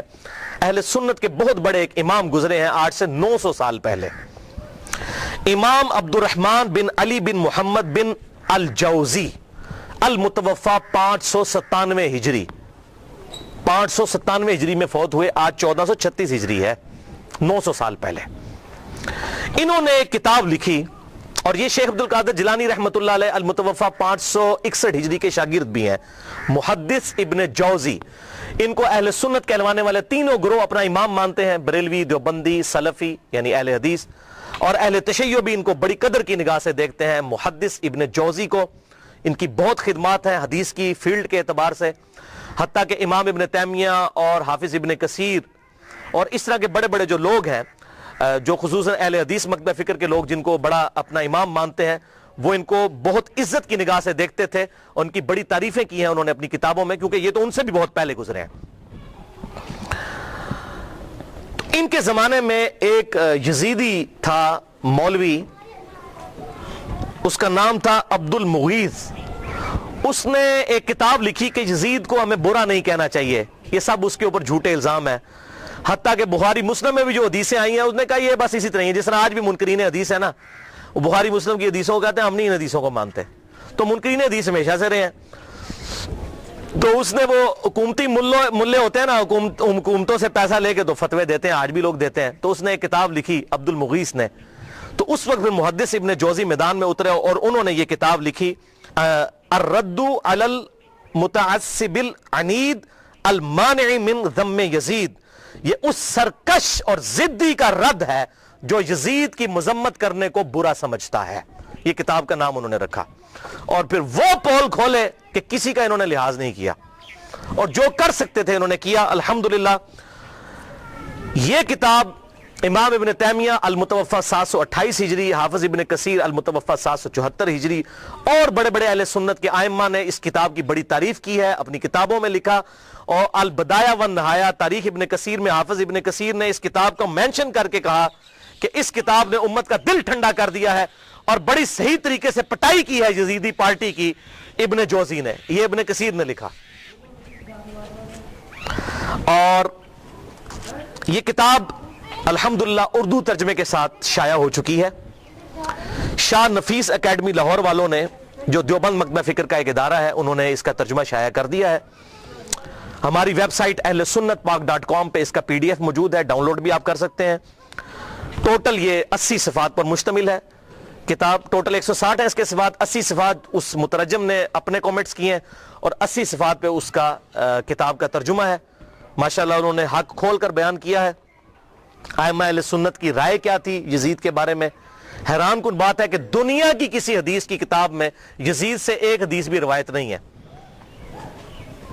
حضرت ابو بکر کے بیٹوں کی حدیثیں بخاری اور مسلم میں ہیں، حضرت عمر کے بیٹوں کی حدیثیں بخاری اور مسلم میں ہیں، حضرت علی کے بیٹوں کی حدیثیں بخاری اور مسلم میں ہیں، لیکن یزید کی کوئی روایت دنیا کی کسی کتاب میں موجود نہیں ہے۔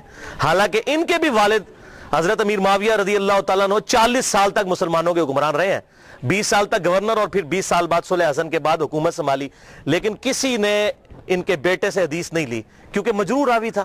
تو یہ سارے اقوال محدثین کے انہوں نے جمع کیے، اور محدث جو ہوتے ہیں نا وہ بالکل نیوٹرل لوگ ہوتے ہیں، وہ حکومتی ملا نہیں ہوتے ہیں کہ پیسے لے کے فتوے دیں۔ محدث تو حق بات کرتا ہے، جو مجرور راوی ہے وہ مجروح ہے۔ حتیٰ کہ آپ بخاری اور مسلم میں یہاں تک حضرت علی کے بیٹوں کی، حضرت علی کے پوتوں کی، ان کے پڑپوتوں تک کی حدیثیں موجود ہیں بخاری اور مسلم کے اندر۔ امام باقر کی حدیثیں، امام جعفر کی حدیثیں، امام موسیٰ کاظم کی حدیثیں، امام علی رضا کی حدیثیں، امام زین العابدین کی حدیثیں، یہ اہل سنت کے ہاں آپ کو ملیں گی، لیکن یزید کی کوئی حدیث نہیں آپ کو اہل سنت کی کسی کتاب میں نہیں ملے گی۔ حالانکہ وہ اس کے باپ صحابی ہیں، 40 سال تک مسلمانوں کے حکمران رہے ہیں، ڈومیننٹ پرسنالٹی رہے ہیں۔ کوئی ایک روایتی محدث لے لیتا نا کہ 40 سال میں اپنے باپ سے کچھ سیکھا ہوگا انہوں نے، کوئی نہیں، کیونکہ وہ کہتے تھے یہ ظالم شخص ہے، یہ اس قابل ہی نہیں کہ اس سے حدیث لی جائے۔ وہ احمد بن حنبل کا قول میں انشاءاللہ بیان بھی کر دوں گا اس میں۔ تو بہرحال یہ کتاب PDF فارم میں اگر کسی کو چاہیے ہو تو مجھے ای میل کر سکتے ہیں mirza_95@yahoo.com پہ، میں آپ کو یہ بھجوا بھی سکتا ہوں۔ بھائیو، آپ صلی اللہ علیہ وسلم کی وفات کے 50 سال کے بعد 60 ہجری میں حضرت امیر معاویہ رضی اللہ تعالیٰ عنہ فوت ہوئے، اور جاتے جاتے انہوں نے اپنی زندگی میں ہی مرنے سے 4 سال پہلے ہی اپنے بیٹے یزید کے لیے بیعت لینا شروع کر دی۔ صحیح بخاری میں آتا ہے کہ صحابہ اکرام سخت خلاف تھے کہ آپ یہ کیا کرنے جا رہے ہیں، امت کو کس ڈگر پہ چلا کر جا رہے ہیں، لیکن تلوار کے زور پر اپنے بیٹے کی بیعت لی۔ صحیح بخاری میں موجود ہے، یہ کہتے ہیں جی بیعت کر لی تھی، بیعت کر لی تھی، گن پوائنٹ پہ بیعت کی، تو بیعت تو دل ہی ماننے کا نام ہے، اور میں حضرت عمر کا فتویٰ بھی اینڈ پہ بتاؤں گا صحیح بخاری سے کہ جو تلوار کی زور پر بیعت ہو اس کو حضرت عمر کہتے ہیں یہ بیعت ہی نہیں ہے. تو صحابہ کرام نے مخالفت کی, لیکن وہ جو معاملہ ہونا تھا وہ ہوا. وہ میں نے مسئلہ نمبر 101 میں ڈیٹیل کے ساتھ بیان کیا. آج ٹاپک کو میں چھیڑوں گا نہیں کیونکہ آلریڈی میں اس کو ایڈریس کر چکا ہوں. بہرحال اس حوالے سے صحیح بخاری میں انٹرنیشنل نمبر کے مطابق 120 نمبر حدیث ہے. حضرت ابو ہریرہ کہتے ہیں میں نے حضور صلی اللہ علیہ وسلم سے 2 پیالے لیے, ایک میں نے تمہارے سامنے ظاہر کر دیا, یعنی یہ جو شریعت کا علم ہے حدیثیں میں نے بیان کر دی, اور دوسرا پیالہ ایسا ہے اگر میں تمہیں بتاؤں تو تم میری شہرت کاٹ دو. ایسی باتیں مجھے حضور نے بتائی ہیں. وہ کیا باتیں تھیں؟ وہ صحیح بخاری کے اندر ہی انٹرنیشنل نمبر کے مطابق 3605 نمبر حدیث ہے. حضرت ابو ہریرہ کہتے ہیں کہ مجھے حضور صلی اللہ علیہ وسلم نے بنو قریش بنو امیہ کے لونڈوں کے ان لڑکوں کے نام بتائے ہیں, ان کے ماں باپ اور قبیلوں کے نام تک بتا دیے ہیں جن کے ہاتھوں اس امت کی تباہی ہونے والی ہے, اور میں چاہوں تو ان کے نام ان کے ماں باپ کے نام بھی بتا سکتا ہوں. جیسے حضرت حذیفہ ابن یمان کو حضور صلی اللہ علیہ وسلم نے منافقین کے نام بتائے تھے, حضرت ابو ہریرہ کو ان لوگوں کے نام بتا دیے تھے جن کے ہاتھوں امت کی تباہی ہونے والی تھی, بنو امیہ کے وہ لڑکے.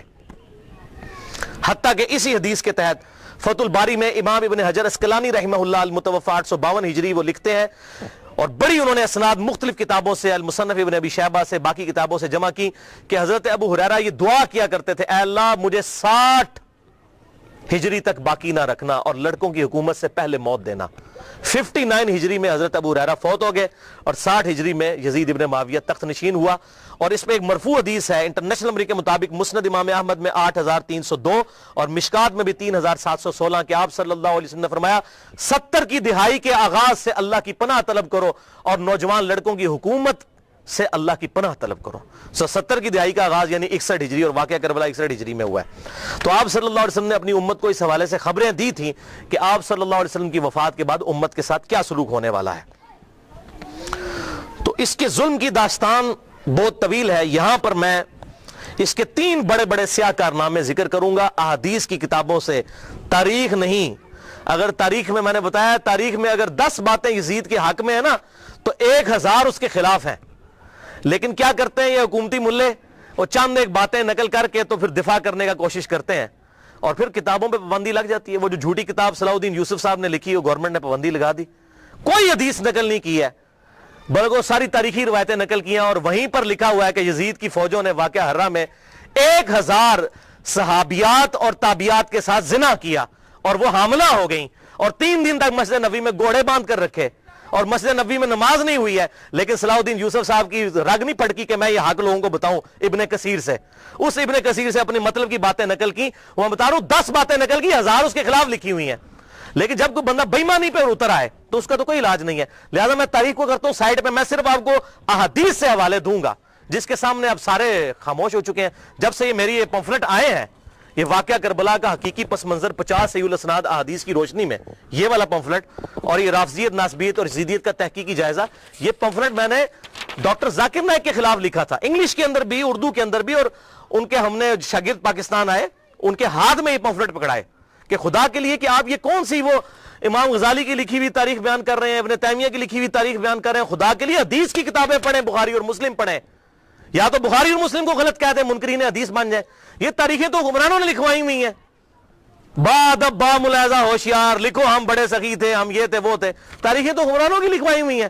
حدیثیں ہیں, یہ ہیں ایماندار لوگ محدثین, یہ ہیں اصل اہل حدیث اہل سنت جنہوں نے حق بات امت کو بتائی, ان کو فالو کریں. تو دین جب محدثین سے لیا تو اس طرح کی باتیں محدثین سے لینی ہے. اتھینٹسٹی تو محدثین کی ہے نہ کہ ان لوگوں کی ہے. تو اس حوالے سے یہ بات آپ سمجھ لیجئے. 3 سیاہ کارنامے یزید کے.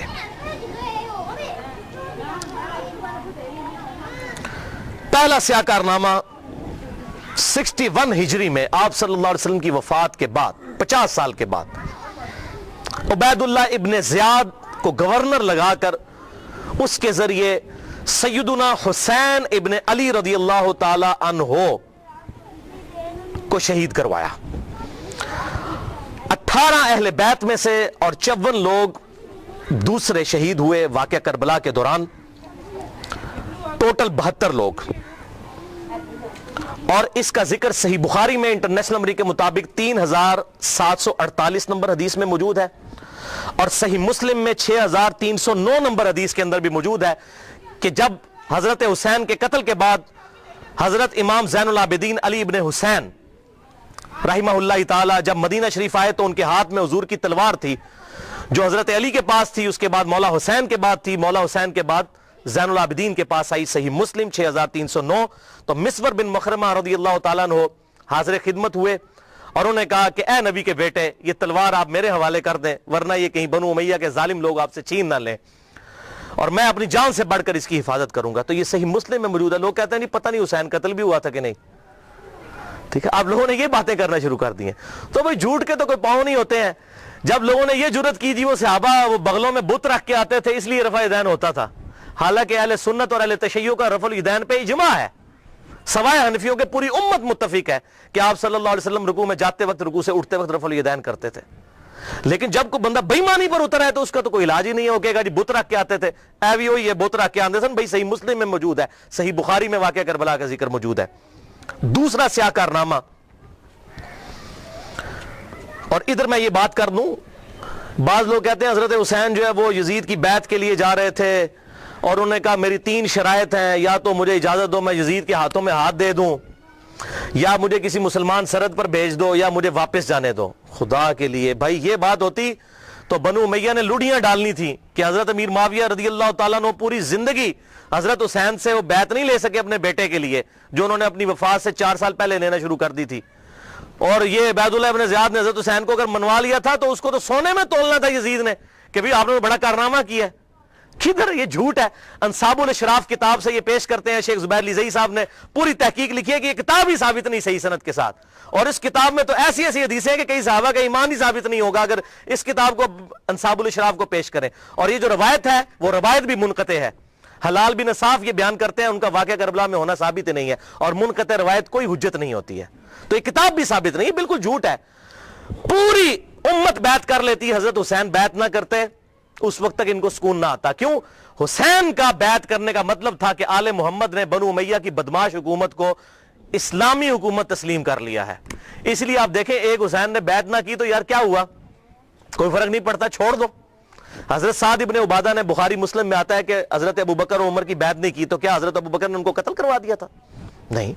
6 مہینے تک حضرت علی نے بھی بیعت نہیں کی، بخاری اور مسلم میں آتا ہے، کیا قتل کروا دیا؟ تو یہ بات کرنا بڑا آسان ہوتا ہے، ایسے معاملات ہوتے نہیں ہیں۔ حق بات وہی ہے جو کتابوں کے اندر لکھی ہے، باقی لوگ جتنی باتیں کرتے رہے وہ سب جھوٹی کہانیاں ہوتی ہیں۔ تو یہ دوسرا سیاہ کارنامہ یہ تھا کہ جب حضرت حسین کو شہید کیا گیا تو ظاہر ہے امت میں کوہرام مچ گیا، تو جن لوگوں نے تلوار کے زور پر بیعت کی ہوئی تھی، دبے ہوئے تھے، وہ بھی میدان میں اترے۔ انہوں نے کہا کہ ہم یزید ابن معاویہ کی بیعت توڑ کے اس کو پھینک دیتے ہیں۔ سب سے پہلے اہل مدینہ نے بغاوت کی، اور صحیح مسلم میں کتاب الامارہ چیپٹر میں موجود ہے یہ چیز، امارت کے بیان والے چیپٹر میں صحیح مسلم کے اندر۔ اور جب بیعت توڑی تو ظاہر ہے کہ پھر یزید کو غصہ آیا، اس نے پھر فوج اپنی بھجوائی اور اس نے اہل مدینہ کے اوپر جو ہے وہ چڑھائی کر دی۔ 3 دن تک مدینہ تو رسول کو حلال ٹھہرا لیا کہ وہ حضرت عثمان غنی رضی اللہ تعالیٰ عنہ جنہوں نے شہادت گوارا کر لی لیکن مدینے میں اپنے دفاع میں تلوار نہیں اٹھنے دی کہ مدینہ تو رسول میں میری وجہ سے خون نہ گرے، اس یزید ظالم شخص نے مدینے پر حملہ کروایا اور قتل عام مسلمانوں کا کروایا۔ صحیح بخاری میں کتنی حدیثیں میں ان کے حوالے دے دیتا ہوں۔ صحیح بخاری میں 2604، 2959، 4024، 4906، یہ صحیح بخاری میں ہے۔ صحابہ کا قتل عام کروایا۔ یہ کہتے ہیں صحابہ کے گستاخ، اور جنہاں دے چمچے ہونا سب تو بڑے گستاخ او جے صحابہ دے جنہاں نے صحابہ نو قتل کیتا جے۔ گالی دینا تے چھوٹا جرم ہے، قتل کروانا بڑا جرم ہے، اور گالی بھی میں نے بتا دیا انہوں نے شروع کروائی ہوئی ہیں۔ یہ ساری بدعتیں بنو امیہ کی شروع کی ہوئی ہیں، ممبروں پر حضرت علی پر لعنت کرنا اور صحابہ کو قتل کرنا۔ اور صحیح مسلم میں 3339، 3319، 3323 سے لے کر 3333 تک یہ 15-20 احادیث ہیں جن کا لب لباب یہ ہے کہ آپ صلی اللہ علیہ وسلم نے ارشاد فرمایا جس نے اہل مدینہ کو ڈرایا، اہل مدینہ کو دھمکایا، یا مدینہ میں بدعت کو جاری کیا، مدینے والوں پر ظلم کیا، اس پر اللہ کی لعنت، اللہ کے فرشتوں کی لعنت اور تمام لعنت کرنے والوں کی لعنت۔ کہتے ہیں یزید پر لعنت نہ کریں، ہم کسی کلمہ گو اہل قبلہ کے اوپر لعنت کے قائل نہیں ہیں۔ آپ صلی اللہ علیہ وسلم نے ہمیں منع کیا ہے لیکن اس کا یہ مطلب نہیں کہ وہ لعنت کا اہل نہیں ہے، لعنت خود بخود ہو جائے گی۔ قرآن میں آیا لعنت اللہ علی الکاذبین، جھوٹوں پر اللہ کی لعنت۔ آپ میرے سامنے واضح جھوٹ بولیں، میں آپ کو لعنتی پھر بھی نہیں کہہ سکتا، حالانکہ آپ لعنت کے مستحق ہو رہے ہوں گے جھوٹ بول کے، خود بخود مستحق ہوں گے لعنت کے۔ اسی طریقے سے سورہ محمد کی آیت نمبر 22 اور 23 میں آتا ہے جو لوگ فساد فی الارض کرتے ہیں، زمین میں قتل ناحق کرتے ہیں، ان پر اللہ تعالیٰ کی لعنت ہوتی ہے۔ تو قرآن میں لعنت آئی ہے ظالموں کے اوپر، تو ہمیں تو بھیجنے کی ضرورت ہی نہیں، خود بخود جسے فٹ اسے گفٹ، جو ایسا کام کرے گا وہ خود لعنت کا مستحق ہو جائے گا۔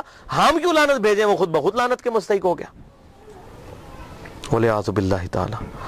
اور اسی واقعہ، اس کو واقعہ حرہ کہتے ہیں، جس میں اہل مدینہ کو لوٹا گیا، اور یہاں تک کہ حافظ ابن کثیر جو آخری درجے تک اہل شام کا دفاع کرتے ہیں، لیکن یہاں پر وہ بھی تڑپ اٹھے اور انہوں نے کہا کہ یہ یزید نے جو ظلم ڈھایا، 1000 صحابیات اور تابعیات بغیر شادی کے حاملہ ٹھہریں، زنا کیا یزید کی فوجوں نے، 3 دن تک مسجد نبوی میں گھوڑے باندھے وہاں پر پیشاب کرتے رہے اور مسجد نبوی میں نماز نہیں ہوئی۔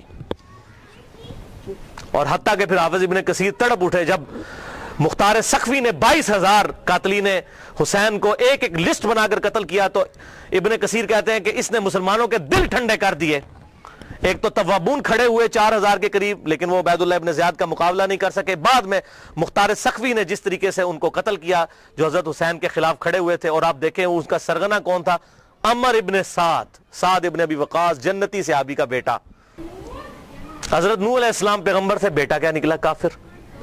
کہتے نہیں صحابہ کی اولاد، او بھئی نبی کی اولاد سے بڑھ کر کون ہو سکتا ہے، حضرت نوح کا بیٹا کافر۔ تو اس کی وجہ سے حضرت نوح کو تو کوئی لعن طعن نہیں کر سکتا۔ اسی طریقے سے عمر ابن سعد جیسے سعد ابن ابی وقاص جنتی صحابی ہیں، ایک مجلس میں جن 10 صحابہ کو بشارت ملی ان میں یہ بھی شامل ہے، اور آخری وقت تک یہ حق کی آواز بلند کرتے رہے الحمدللہ۔ اب سعد ابن ابی وقاص میں صرف بیان کروں کس طرح وہ حضرت علی کے فضائل امیر معاویہ کے دور میں بیان کرتے تھے اور ڈنکے کی چوٹ پہ کرتے تھے، اور جو لوگ حضرت علی پر لعنت کرتے تھے ان کے وہ خلاف کھڑے ہوتے تھے۔ یہ پورا ایک ٹاپک ہے بخاری اور مسلم کے اندر، جو کبھی ٹائم ملا تو میں انشاءاللہ بیان کروں گا۔ لیکن بیٹا آگے دیکھیں کیا نکلا۔ اسی واقعہ حرہ پر امام احمد بن حنبل رحمۃ اللہ علیہ کا قول صحیح سند کے ساتھ اسی ابن جوزی کی کتاب میں موجود ہے، صفحہ نمبر 40 پہ، جو عربی میں نسخہ ہے، اردو میں آپ کو مل جائے گا۔ یہ امام احمد بن حنبل سے ان کے شاگرد نے پوچھا یزید ابن معاویہ کے بارے میں کہ کیا آپ یزید ابن معاویہ کے بارے میں آپ کا کیا خیال ہے۔ یہ اب میں آپ کو بتانے لگوں کہ اہل حدیث کا کیا موقف تھا۔ سب سے بڑے اہل حدیث اہل سنت امام احمد بن حنبل المتوفا 241 ہجری، جو اہل سنت کے بڑے ائمہ ہیں، بخاری اور مسلم کے استاد ہیں، اور وہ کیا کہہ رہے ہیں۔ آپ حدیث میں کس کو لیتے ہیں کہ جی کس راوی پر بحث کرنی ہے، آپ کہتے ہیں یہ فلاں محدث اس کو ضعیف کہتا ہے۔ اب یہ سب سے بڑا امام اہل سنت کا کیا کہہ رہا ہے، وہ کہتے ہیں کہ یزید وہی ہے جس نے مدینے والوں کے ساتھ وہ کرتوت کیے جو اس نے کیے۔ شاگرد نے پوچھا یزید نے کیا کیا تھا، احمد بن حنبل نے فرمایا اس نے مدینے والوں کو لوٹا تھا۔ شاگرد نے پوچھا کیا ہم یزید سے حدیث بیان کر سکتے ہیں، احمد بن حنبل نے فرمایا یزید سے حدیث مت بیان کرو، اور کسی کے لیے یہ حلال ہی نہیں ہے کہ وہ یزید سے ایک حدیث بھی بیان کرے۔ پھر شاگرد نے پوچھا کہ جب یزید نے یہ حرکتیں کی تھیں تو کن لوگوں نے یزید کا ساتھ دیا تھا، تو احمد بن حنبل نے فرمایا اہل شام نے، یہ شامیوں نے یہ غلط کام کیا تھا جو یزید کے ساتھ مل کر اہل بیت کے ساتھ اور اہل مدینہ کے ساتھ ظلم ان پر ڈھایا تھا۔ یہ دوسرا کارنامہ۔ اور تیسرا سیاہ کارنامہ 64 ہجری میں، اسی دوران حضرت عبداللہ ابن زبیر رضی اللہ تعالیٰ عنہ، یہ وہ صحابی ہیں جن کے بارے میں صحیح بخاری میں آتا ہے، جب مسلمان ہجرت کر کے مدینہ شریف آئے تو یہودیوں نے کہا ہم نے مسلمانوں پر بندش کر دی ہے، ان کے گھر اب اولاد نہیں ہوگی، تو سب سے پہلے بیٹا پیدا ہوا حضرت ابو بکر کا نواسا عبداللہ ابن زبیر، حضرت عائشہ کی جو بہن تھی اسما بنت ابی بکر ان کا بیٹا عبداللہ ابن زبیر، اور حضور نے اپنے مبارک ہاتھوں سے ان کو گھٹی دی تھی کھجور چبا کر، صحیح بخاری میں آتا ہے۔ یہ وہ ہیں عبداللہ ابن زبیر صحابی، یہ بھی حضرت حسین کی طرح جن چند بڑے لوگوں نے بیعت نہیں کی۔ کون کون تھے ان میں؟ حضرت حسین ابن علی، علی کا بیٹا، حضرت عباس کا بیٹا عبداللہ ابن عباس، ابو بکر کا بیٹا عبد الرحمن بن ابی بکر، اور زبیر کا بیٹا ابن زبیر، عبداللہ ابن زبیر۔ تو یہ نمائندہ شخصیات ہی سامنے آتی ہیں نا۔ مجھے بتائیں آج اگر زرداری اور نواز شریف مل کے عمران خان کی بیعت کر لیں تو کیا یہ دو بندوں کی بیعت ہوگی؟ پوری پارٹی کی۔ یا عمران خان اور زرداری مل کے نواز شریف کی کر لیں یا عمران خان اور نواز شریف مل کے زرداری کی بیعت کر لیں تو کیا یہ دو بندوں کی بیعت ہوگی پوری پارٹی کی؟ وہ کہتے ہیں نہیں سب نے بیعت کر لی تھی، اور بھائی نمائندہ شخصیات تو امت کی یہی تھی نا، باقی تو سارے بیچارے اسی طرح ہوتے ہیں۔ حسین تے نہیں روزانہ ماما جمنیاں، حسین بننا سوکھ ہے۔ آپ نے بخاری میں حضرت ابو ہریرہ کا قول سن لیا کہ وہ کہتے ہیں مجھے ڈر ہے میں ان لوگوں کے نام بتاؤں تو مجھے قتل کر دو، تو انہوں نے اپنی جان بچائی، جان بچانا بھی فرض ہے۔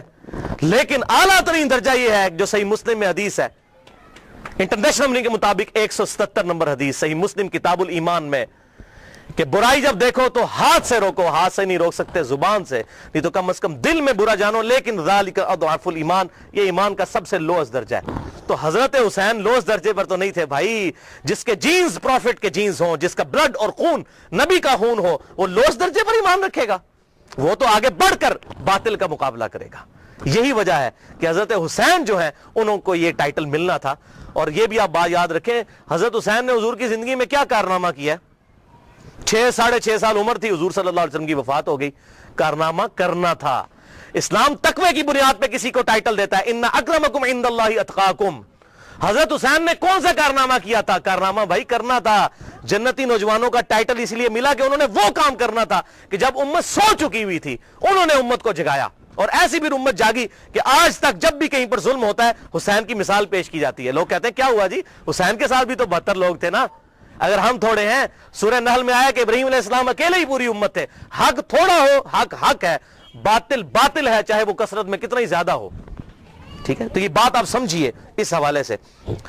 تو عبداللہ ابن زبیر نے بھی بغاوت کی، انہوں نے حجاز، مکہ، مدینہ اور پورے ایریے پر انہوں نے اپنی خلافت قائم کر لی، اور یزید صرف شام تک رہ گیا۔ تو پھر یزید نے عبداللہ ابن زبیر رضی اللہ تعالیٰ عنہ کو قتل کرنے کے لیے اور ان کی حکومت کو ختم کرنے کے لیے جو خلافت تھی، اپنے گورنروں کو بھیجا، سپہ سالاروں کو بھیجا۔ 64 ہجری کا یہ واقعہ ہے، اور یہ صحیح مسلم میں انٹرنیشنل نمبر کے مطابق 3245، صحیح مسلم 3245 نمبر حدیث ہے کہ ابن زبیر پر جب حملہ کیا اس دوران خانہ کعبہ کو منجنیق سے پتھراؤ کیا گیا، غلاف کعبہ بھی جل گیا۔ 3245 صحیح مسلم۔ یہ کرتوت ہیں، کہتے ہیں جی وہ تو یہ تھے جنتی تھے، وہ بھی میں پول کھولنا کہڑے پاس جنتی سی ہو۔ صحیح مسلم 3245 خانہ کعبہ کو جلا دیا۔ لیکن پھر اس دوران پہلے واقعہ کربلا، اس کے بعد واقعہ حرہ ہوا، اور پھر ابن زبیر پہ جب حملہ کیا اسی دوران یزید مر گیا 64 ہجری کے اندر۔ جب مرا تو پھر ابن زبیر نے اسی جنگ کے دوران وہ مر گیا، ابن زبیر نے کہا کہ جاؤ اپنے شیطان کی خبر لو، وہ مر گیا۔ تو پھر اس کی فوج تتر بتر ہو گئی۔ پھر 9 سال تک خلیفہ رہے اس پورے ایریے کے اوپر عبداللہ ابن زبیر۔ پھر جب عبد الملک بن مروان کے مرنے کے بعد بنا، اس نے پھر حجاج ابن یوسف کو بھیجا، پھر دوبارہ خانہ کعبہ پہ حملہ ہوا، اور وہ بھی صحیح مسلم 6496 نمبر حدیث میں موجود ہے۔ پھر ابن زبیر کو حجاج ابن یوسف نے، جو اسی بنو امیہ کی باقیات تھی، اس نے قتل کر کے خانہ کعبے کے دروازے پہ ان کی لاش، صحابی رسول کی لاش لٹکائی 1 ہفتے تک کے لیے۔ صحیح مسلم 6496۔ ابن زبیر کو 74 ہجری کے اندر شہید کر دیا گیا۔ یہ بھی انہی کا کارنامہ تھا۔ اب یہاں پر میں کسی محدث کا فتویٰ، کسی محقق کا فتویٰ، کسی حکومتی ملے کا فتویٰ، کسی روزی روٹی چلانے والا دین سے اس کا فتویٰ نہیں، امیر المؤمنین سیدنا عمر ابن خطاب رضی اللہ تعالیٰ عنہ کا فتویٰ صحیح بخاری سے پیش کرنے لگا ہوں۔ انٹرنیشنل نمبر کے مطابق صحیح بخاری میں 6830، سیدنا عمر کا جب آخری حج تھا تو آپ کو کسی نے آ کر خبر دی، اس کے بعد آپ شہید ہو گئے، کہ لوگوں میں یہ چیما گوئیاں ہیں کہ جب عمر مر جائے گا تو ہم فلاں شخص کو اپنا خلیفہ بنا لیں گے، خود ہی چن لیں گے۔ اب یہ فلاں کون ہے، اس کو تلاش کرنا، یہ فلاں کون تھا خلافت کا لالچی، یہ آپ کے لیے اسائنمنٹ ہے۔ فلاں شخص کی ہم بیعت کر لیں گے۔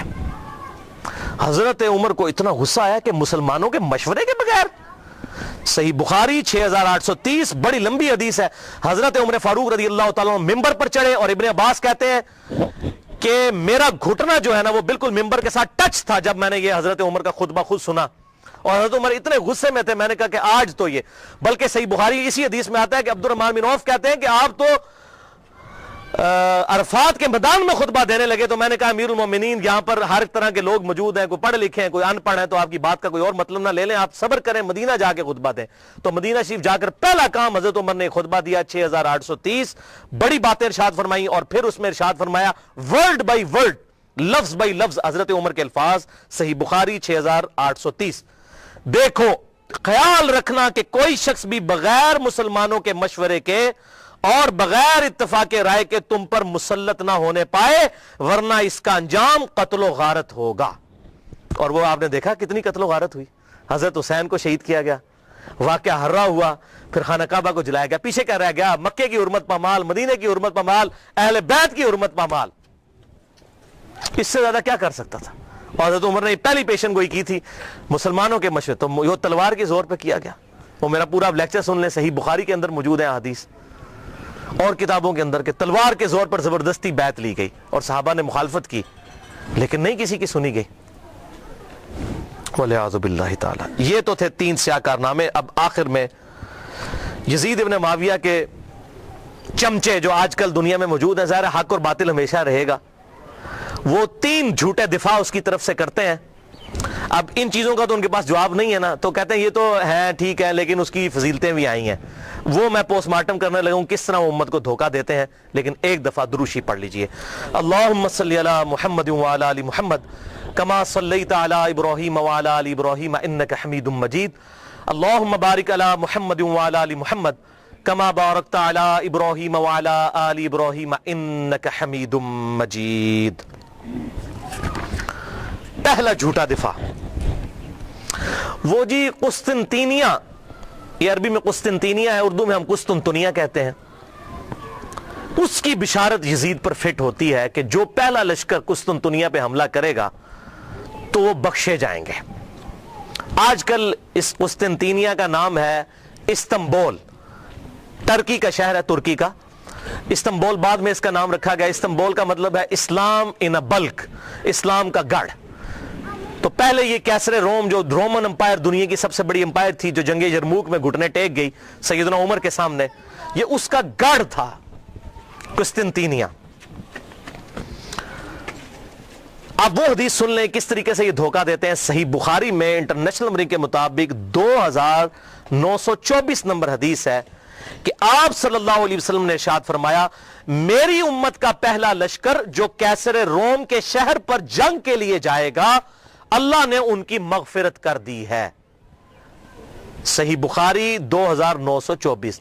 اس میں قسطنطینیہ کا ذکر ہی کہیں موجود نہیں ہے، کیسر روم کا شہر۔ اور حضور صلی اللہ علیہ وسلم کے زمانے میں کیسر روم کا شہر جو تھا حمص تھا۔ اگر اس شہر کو مانا جائے تو ابو عبیدہ ابن جرح حضرت عمر فاروق رضی اللہ تعالیٰ عنہ کے دور میں انہوں نے حمص کے اوپر حملہ کیا تھا، وہ یہ بشارت ان کے لیے ہے۔ یزید کی پیدائش سے بھی 20 سال پہلے کی بات، 15-20 سال پہلے کی۔ لیکن وہ کہتے ہیں جی حمص پہ حملہ کرنے سے پہلے کیسر روم وہاں سے بھاگ کے قسطنطنیہ میں چلا گیا تھا۔ ٹھیک ہے، اسی تو پیچھے نسنے جناب، تو ہم چھڑ دے نہیں، چور نو گھر تک پہنچا کے آوانگے۔ تو اس لیے یہ ابو عبیدہ بن جرح کے لیے بشارت نہیں ہے، کیونکہ ابو عبیدہ بن جرح نے جب حملہ کیا تو وہ پہلے ہی کیسے روم اپنا دارالخلافہ چھوڑ کے قسطنطنیہ میں چلا گیا تھا۔ چلو دی for the sake of argument agree. تو اس میں ہے کہ امت کا پہلا لشکر جو قسطنطنیہ پہ حملہ کرے گا۔ اگر میں آپ کو کہوں کہ انڈیا اور پاکستان کی پہلی جنگ 1997 میں کارگل کی ہوئی ہے تو آپ مان لیں گے؟ نہیں، آپ کہیں گے جناب عقل کے ناخن لیں، 97 میں جنگ ضرور ہوئی تھی لیکن پہلی نہیں تھی۔ پہلی 1948 میں ہوئی، دوسری 1965 میں ہوئی، تیسری 1971 میں ہوئی، چوتھی کارگل میں ہوئی 1997 میں۔ اور اگر پاکستان اور انڈیا کی پہلی جنگ کی میں بات کر رہا ہوں تو آپ کو پتا ہوگا اس سے مراد 1948 ہے۔ 1997 اگر لیں گے تو میں کہوں گا آپ اپنے دماغ کا علاج کروائیں۔ تو یہاں پر بشارت ہے کہ پہلا لشکر جو حملہ کرے گا قسطنطینیہ کے اوپر، یا قسطنطنیہ ہم اردو میں کہتے ہیں، اس کے لیے ہے یہ بشارت۔ وہ پہلا لشکر کون سا تھا؟ اب اسی بخاری کی حدیث کے اندر آگے ایک اور حدیث آتی ہے صحیح بخاری کی، میں بعد میں بیان کرتا ہوں۔ سنن نبی داؤد میں انٹرنیشنل نمبرنگ کے مطابق 2512 نمبر حدیث ہے. ابو عمران تابعی کا بیان ہے کہ ہم قسطنطنیہ پر حملے کے لیے جب گئے اس وقت ہمارے لشکر کے امیر عبد الرحمن بن خالد بن ولید تھے. خالد بن ولید رضی اللہ تعالیٰ عنہ کے بیٹے یہ ہمارے لشکر کے امیر تھے جب ہم نے قسطنطنیہ پر حملہ کیا, اور وہاں پر سیدنا ابو ایوب انصاری بھی ہمارے ساتھ موجود تھے اور انہوں نے ہمیں ایک آیت کی تفسیر بھی سمجھائی. اور پھر سیدنا ابو ایوب انصاری رضی اللہ تعالیٰ عنہ قسطنطنیہ کے حملوں میں شریک ہوتے رہے حتیٰ کہ ایک حملے کے دوران وہ فوت ہو گئے اور وہیں پر دفن ہوئے. تو جس حملے میں حضرت ابو ایوب انصاری فوت ہوئے وہ حملہ پہلا ہوگا یا جس میں وہ زندہ تھے وہ پہلا ہوگا؟ جس میں زندہ تھے اس لشکر کے امیر تھے عبد الرحمن بن خالد بن ولید. یہ کوئی تاریخ نہیں میں پڑھ رہا ہوں, سنن نبی داؤد 2512. اب بخاری سے وہ لیتے ہیں, حدیث اٹھاتے ہیں اور فٹ کرتے ہیں یزید پہ. وہ سن لیں, صحیح بخاری کتاب التہجد چیپٹر میں 1186 نمبر حدیث ہے کہ ابو ایوب انصاری موجود تھے قسطنطنیہ پہ حملے میں رضی اللہ تعالیٰ عنہ, اور اس وقت لشکر کا امیر یزید ابن معاویہ تھا. یہ 54 ہجری کی بات ہے کیونکہ اس وقت امیر معاویہ مسلمانوں کے حاکم تھے, انہوں نے اپنے بیٹے کو لشکر کا امیر بنایا. یہ 54 ہجری کا واقعہ ہے. اور اسی حدیث میں موجود ہے ابو ایوب انصاری رضی اللہ تعالیٰ عنہ اسی حملے کے دوران جس میں امیر لشکر یزید تھا فوت ہو گئے. تو جس حملے میں وہ فوت ہوئے وہ لشکر پہلے ہے یا جس میں وہ زندہ تھے اور حدیثیں بیان کرتے رہے وہ پہلے ہے؟ اور اس میں اس کے بعد کتنے حملے ہوئے؟ یہ بھائی یزید والا لشکر 7واں یا 8واں لشکر تھا, اور وہ جو میں نے پہلے بیان کیا وہ بھی پہلا نہیں تھا, وہ دوسرا تھا. پہلا لشکر جو یزید سے بہت پہلے 33 ہجری میں جب ابھی یزید کی عمر 5-6 سال تھی اس وقت پہلا لشکر حملہ آور ہوا, اور اس کا ذکر موجود ہے احادیث کی کتابوں کے اندر. وہ میں حوالہ بھی دے دیتا ہوں. یہاں پر میں ایک بات بتا دوں, قسطنطنیہ پھر فتح کسی سے بھی نہیں ہوا, نہ صحابہ سے, نہ تابعین, نہ تبع تابعین, نہ تبع تبع تابعین. یہ جا کر تقریباً پھر 9ویں صدی کے اندر 800 سال کے بعد سلطان محمد فاتح نے قسطنطنیہ فتح کیا تھا, 900 سال کے بعد. تو فتح ان سے نہیں ہوا, لیکن بشارت پہلے حملہ کرنے والے کے لیے تھی, فتح کی اس میں گارنٹی نہیں تھی. تو اس حوالے سے ایک پوری بک ریسرچ پیپر آ چکا ہے. شیخ زبیر علیزئی رحمہ اللہ کے شاگرد ہیں, اس دور کے بہت بڑے محقق ہیں. ویسے شیخ زبیر علیزئی صاحب سے عمر میں بڑے ہیں, وہ میں ان سے ملا ہوں, پیور جینٹل مین ہے. ڈاکٹر ابو جابر عبداللہ دامانوی, یہ اہل حدیث میں بہت قدر کی نگاہ سے دیکھے جاتے ہیں, بہت بڑے محقق ہیں اسماء و رجال کی فیلڈ کے. اور یہ خود پہلے یزیدی پارٹی سے تعلق رکھتے تھے. انہوں نے خود اپنا واقعہ بھی لکھا کہ میں پکا یزیدی تھا, کیونکہ محمود احمد عباسی وہ ناسبی منکرین حدیث, اور فیض عالم صدیقی جو جیلم کا ناسبی تھا یزیدی منکرین حدیث, تو اس سے متاثر تھے. لیکن جب یہ محمود احمد عباسی کو ملنے گئے تو اس نے ان کے سامنے کہہ دیا ہاں بخاری کھوتے نے بھی بخاری میں وہ حدیث لے لی ہے 3748 کہ حسین علیہ السلام کا سر لا کر جو ہے وہ عبید اللہ ابن زیاد کے سامنے رکھا گیا. اس کھوتے بخاری نے بھی حدیث نقل کی ہے. اس کے پیچھے چل رہی یزیدی پارٹی جو حضرت امام بخاری کو کھوتا کہتا تھا. محمود احمد عباسی انگریزوں کا پٹھو, اس سے متاثر ہوئے اور وہ جناب انہوں نے کتابیں لکھ دی جو امیر المومنین یزید ابن معاویہ, یہ وہ تھا. تو جب یہ ابو جابر دامانوی صاحب کہتے ہیں میں نے اس کی الفاظ یہ سنے, میں نے کہا اوئے یہ لوگ جو محدثین کے بارے میں ایسی ننگی لینگویج استعمال کرتے ہیں یہ لوگ حق پر نہیں ہو سکتے منکرین حدیث. پھر کہتے ہیں میں نے مکمل تحقیق کی, پھر انہوں نے یہ 120 صفحات پر مشتمل کتاب لکھی ہے, اور اس کتاب کا عنوان ہے یزید ابن معاویہ اور جیش مغفور اللہم, یعنی جو مغفرت یافتہ گروہ ہے اس کا ذکر. وہ سارے انہوں نے قسطنطنیہ کے اوپر جو حملے ہوئے وہ تمام حملے ایک ایک احادیث کی کتابوں سے لکھ کر رد کیا. 120 صفحوں پہ یہ کتاب ہے. ابو جابر السلفی لائبریری کراچی سے شائع شدہ ہے, میرے پاس موجود ہے. جس کو پی ڈی ایف چاہیے ہو انشاءاللہ میں 1-2 دن میں سکین کروا کر انشاءاللہ اپنے پاس رکھ لوں گا, تو مجھے ای میل کریں mirza_95@yahoo.com, اس پہ میں آپ کو بھیجوں گا. اس میں انہوں نے ٹروتھ ریویل کیا کہ نہ تو قسطنطنیہ پہ حملہ پہلا یزید نے کیا اور نہ ان کے والد معاویہ بن ابی سفیان رضی اللہ تعالیٰ عنہ نے کیا, بلکہ سب سے پہلا حملہ قسطنطنیہ پہ جس شخص نے کیا وہ حضرت عبداللہ ابن زبیر کے بھائی تھے, منذر بن زبیر رحمہ اللہ, جو حضرت زبیر عشرہ مبشرہ کے بیٹے تھے، 33 ہجری میں انہوں نے یہ حملہ کیا، اور اس کا ذکر مسند امام احمد میں، مصنف عبد الرزاق میں، سنن نبی داؤد میں اور سنن طبرانی میں صحیح سند کے ساتھ موجود ہے۔ وہ ساری احادیث انہوں نے اس کتاب کے اندر جمع کی الحمدللہ۔ لہذا یہ بالکل جھوٹ بولتے ہیں کہ جی وہ بشارت اس پہ فٹ ہوتی ہے، اس پہ فٹ ہی نہیں ہوتی، کسی اعتبار سے فٹ نہیں ہوتی۔ اور یہی وجہ ہے کہ ڈاکٹر ذاکر نائک نے جب فٹ کی، اس سے سوال پوچھا گیا، وہ کہتا ہے جی امام غزالی نے لکھا ہے۔ ویسے آپ کہتے ہیں قرآن اور صحیح حدیث، تو امام غزالی کا کیا لینا دینا قرآن اور صحیح حدیث؟ امام غزالی تو آپ کے نزدیک صوفی ہیں، آپ صوفیوں کو تو ویسے ہی نہیں مانتے۔ تو صحیح سند سے بات کریں، احادیث کی کتابوں میں کیا لکھا ہوا ہے۔ امام غزالی تو تعصب کا شکار ہو چکے تھے، انہوں نے تو یہاں تک لکھا احیاء العلوم میں کہ واقعہ کربلا بیان نہ کرو، بڑی بڑی ہستیوں کے نام بیچ میں آ جائیں گے، واقعہ کربلا بیان کرنا حرام ہے۔ تو اس پہ میں ایک ہی جملہ بولوں گا کہ چور کی داڑھی میں تنکا، اگر ہم اہل سنت اپنے آپ کو صحیح المنہج سمجھتے ہیں تو واقعہ کربلا بیان کرے، اور جو حق ہے وہ بیان کرے۔ حضور صلی اللہ علیہ وسلم تو اس واقعے سے پہلے بیان کر رہے ہیں، اس واقعے کے بعد صحابہ کرام کو خواب میں آ رہے ہیں اور غمگین ہیں، اور آپ کہہ رہے ہیں بیان نہ کریں۔ اور قرآن اور صحیح احادیث کیا کہہ رہی ہیں، امام بخاری کیا کہہ رہے ہیں، امام مسلم کیا کہہ رہے ہیں، امام داؤد کیا کہہ رہے ہیں، حق واضح ہو۔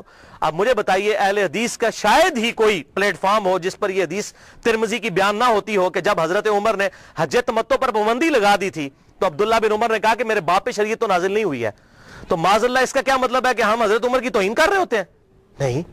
اسی طریقے سے اگر محدثین نے حضرت امیر معاویہ رضی اللہ تعالیٰ عنہ کی غلطیوں کا بیان بخاری مسلم میں کر دیا، ترمذی میں، ابو داؤد، نسائی، ابن ماجہ میں، تو ان کا مقصد توہین کرنا نہیں تھا، حق بتانا تھا۔ اور اگر ہم بیان کرتے ہیں تو یہ بھی مقصد یہی ہے۔ احترام اپنی جگہ رہے گا، لعنت نہیں کریں گے۔ غلطی غلطی ہے، غلطی کو غلطی کہنا یہ حق اور باطل میں تمیز کے لیے ضروری ہے، ورنہ تو دین کا جنازہ نکل جائے گا۔ حضرت آدم علیہ السلام کی اللہ نے 7 دفعہ غلطی بیان کی، کیا ان کی توہین کی؟ نہیں، بلکہ اس لیے ایک سورہ اعراف میں ہے، اے اولاد آدم دیکھنا تمہارے باپ کو جس طرح ورگلا دیا تھا شیطان نے ماں باپ کو، تمہیں ورگلا نہ دے، اس لیے ہم قصہ آدم اور ابلیس بیان کرتے ہیں۔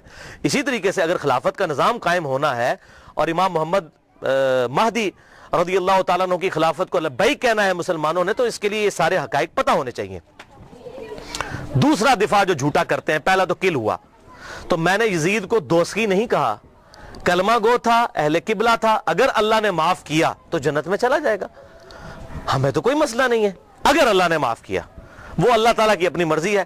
ایک گناہ کے بارے میں اللہ تعالیٰ نے واضح کہا، ان اللہ لا یغفر ان یشرک بہ ویغفر ما دون ذلک لمن یشاء، اوپن لائسنس نہیں، اللہ شرک کو معاف نہیں کرے گا، اس کے علاوہ جو گناہ چاہے گا معاف کر دے گا، لیکن جس کے لیے چاہے گا، اگر اللہ چاہے تو معاف نہ بھی کرے، یہ اللہ کی اپنی مرضی ہے، آپ اوپن لائسنس کسی کو نہیں دے سکتے۔